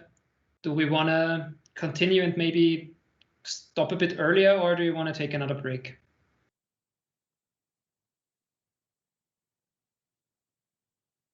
What would be earlier? We didn't take too many breaks today, so I would say maybe at 4 or 5 after 4. Sure, both works. Yeah, then I guess let's just continue before we discuss now 5 minutes, and then you don't get any benefit from it. Let's just continue. There won't be a demo for arrays now because we actually did that side by side most of the time. Are there any questions for arrays still?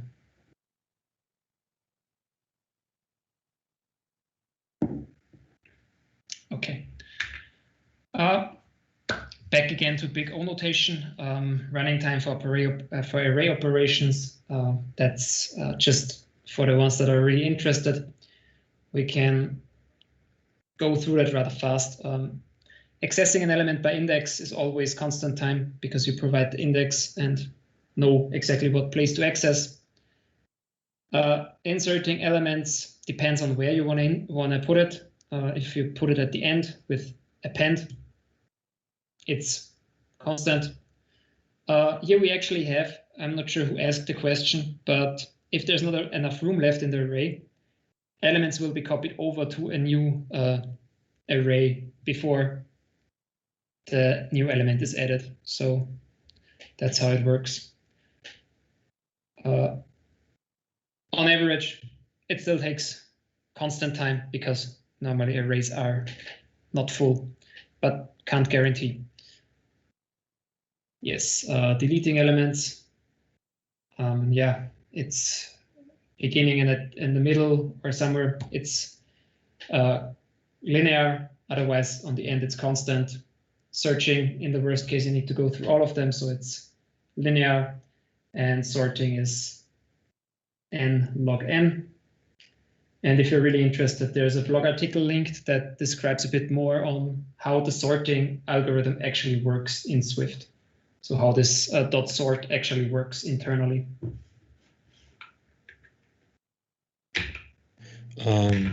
When you copy this to array, is the array name the same as before, or?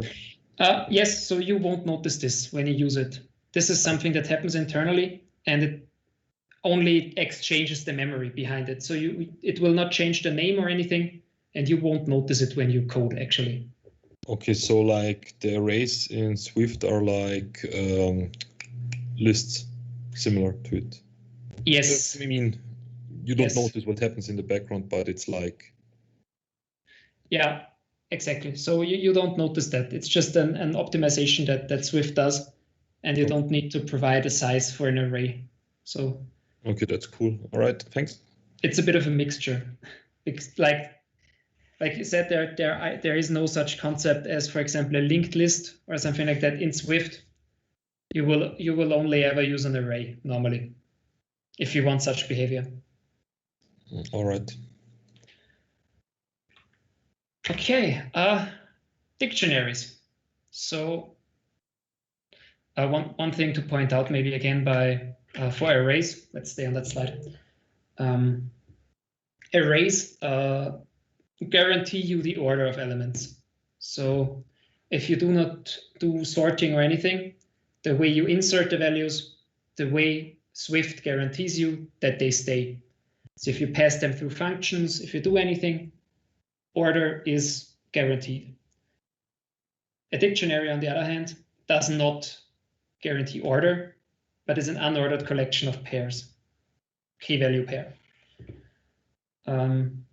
Similar to what I think it's called a hash map or a hash table in Java, if I'm not mistaken. It's been some years since I used Java.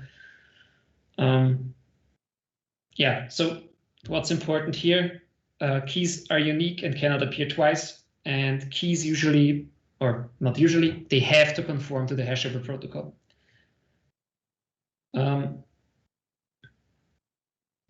What's important maybe to mention here? Most primitive types, so integer or at least string actually conforms to hashable. So you can always use a string as the dictionary key. If you want, for example, use your own value type as a key, you need to make it conform to the hashable protocol. We'll see that later. On the right side, you can see a small example. It's just creating a dictionary. Again, value semantics. So you need to create a var if you want to modify it. In this case, it's just, again, via type inference, Swift knows this is a string integer dictionary. And this is also the syntax how you can create it. So it's the like the rectangular brackets, the key, the double points, sorry, and the value. And you can just do a comma and then continue this, and you can fill it up. If you want to initialize an empty dictionary, it works similar to what we've seen before already. It would just be empty dictionary, and then define the key and the value. And we can then initialize it like this. And this would then be an empty dictionary. And again, obviously for an empty dictionary, you need to provide the type. Otherwise, Swift would not know what you want to store in there. Okay, then how to access values. You access them by key.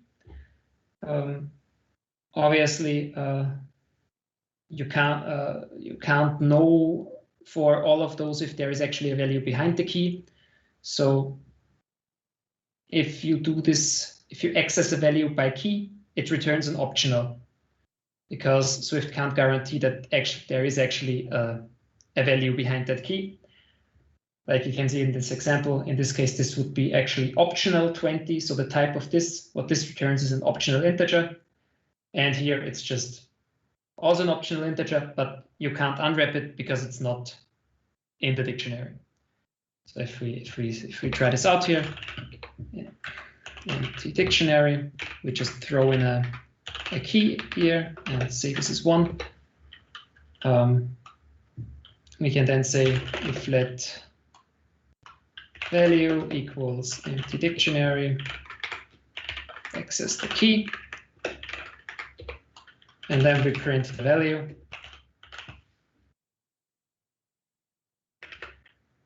Then we see when we run this that it's 1.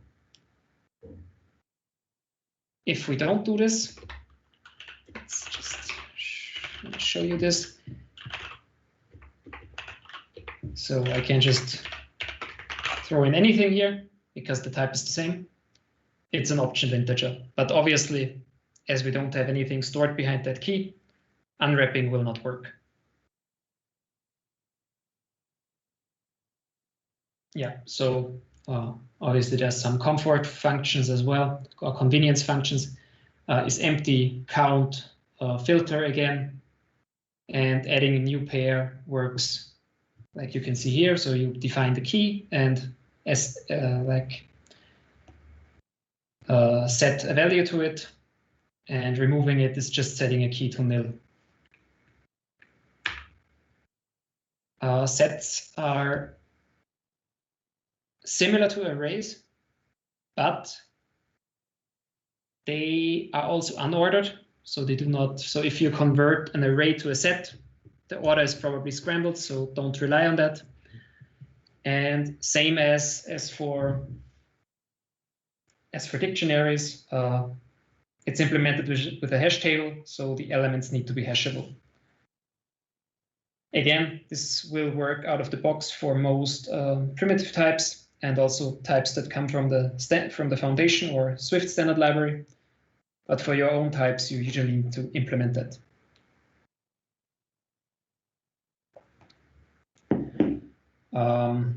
Okay, so let's have a quick look on what a set would look like with our names array. So as you can see here, we have Anna in here 3 times. So let's just print the set of names. Oh, come on. And see what happens. And now we only have Anna once. But as you can see, the order is scrambled. Yes. So sets are very useful if you need to verify that elements are only in there in a specific, or elements only exist once. So that's very, very useful there. Then a bit more into detail on how hashing works. This is also something that might be useful if you want to have the background knowledge, but you don't really need to know this. So there will definitely be no question. I mean, we don't have an exam anyways, but I will not, or we will not go into too much detail about this. So maybe short explanation. Keys in dictionaries and elements in sets are required to conform to the hashable protocol. We already talked about this. This requirement, or this hashable protocol, requires you to give a hash value for your type. As you can see, for example, the hash value for school would be this random number. Again, it states that the types from the standard library already conform to the hashable protocol, which makes life easier for you. Maybe to mention the seed that is used to hash. So to create this number is random. So this number, when you run this now and you open Xcode tomorrow, again, this will be a different number on every app launch actually. So don't store this ever. Don't rely on this being the same. This is quite important. Not only when working with dictionaries, but if you ever get the idea of storing a hash value, that's probably a bad one. And this value is then used to determine the position of the value in the array. So you can see that here, for example, John Smith is on position 873. Yeah, so sometimes the hash functions can produce the same amount, so the same value for different values. So the same hash value for different values that are going to be inserted. That's a collision. And a common solution you can see here, it's chaining. And chaining is one of the easier solutions to actually resolve conflicts. It just, if should a collision happen, will the second value that gets in there will just be, so this is not, in this case, this is not just one value, but it's a linked list, or usually you call it a bucket, but it can be a linked list, it can be an array, it can be multiple data types or data structures. And then this will just be appended, and when you then look for a value, you just search those linked lists at the indices, or at the index, sorry. But that's just a side note. This is also something that you will not actively run into usually. Swift also synthesizes the conformance for hashable for structs as long as they are composed of hashable types. So we will get to protocol conformance. So hashable is a protocol, and protocols are what I guess what would be interfaces from Java. But this is in one of the next slides. And an important note is that you should, as much as possible, only use value types or types with value semantics as dictionary keys. If you mutate an object of a reference type after using its key, as a key, the hash value will change depending on how you implemented it. And then you will not be able to find the key anymore, or the value anymore, using the object as a key. So yeah. Just again, as a reminder, be as immutable as possible. That's pretty much what we want to tell you here. Yeah, again, inserting operations. So dictionary is rather fast, because usually if you use the collision handling that we just discussed, it will just append the collision item that collided with in the list. So it's still O1 or constant. So dictionaries are fast.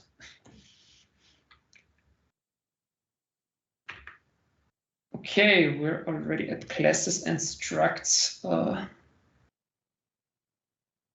I guess it doesn't really make sense. Yeah, let's, okay, maybe. Are there any questions for dictionaries, first of all?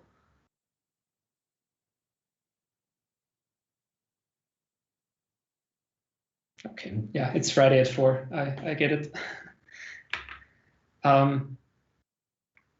Maybe just as a really quick, the last 5 minutes, then we stop.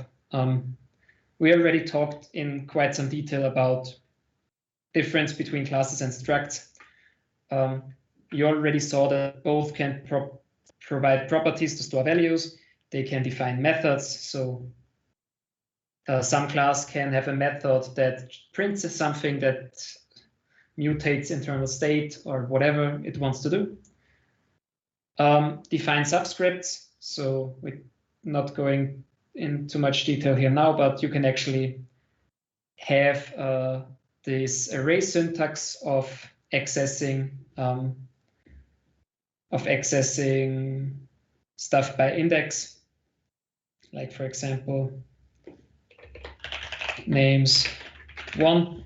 You can have this syntax also implemented for your custom types.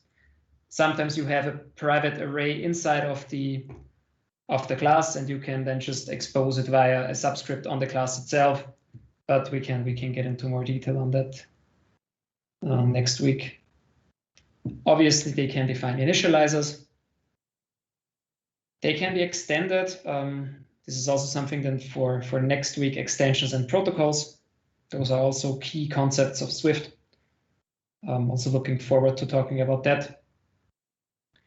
And then there are a few things that only classes can. Only classes can use inheritance. So only some class can inherit from another class. Structs cannot inherit. Typecasting, so checking the type of an instance during runtime, can only be done for classes. Also deinitializers, which will come also in the next few slides, we won't get to that today, can also be done only for classes. And we already talked about automatic reference counting, and in that sense, memory leaks. Usually only classes can cause memory leaks. I wouldn't put a signature under that statement because value types can too, but 99% of the time it's classes that cause issues with reference counting and memory leaks. And this is also something then for next week. Yes, next slide.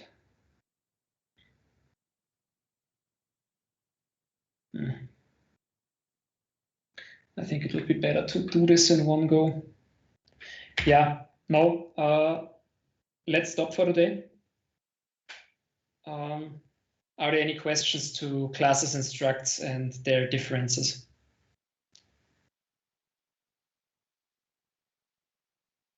Okay.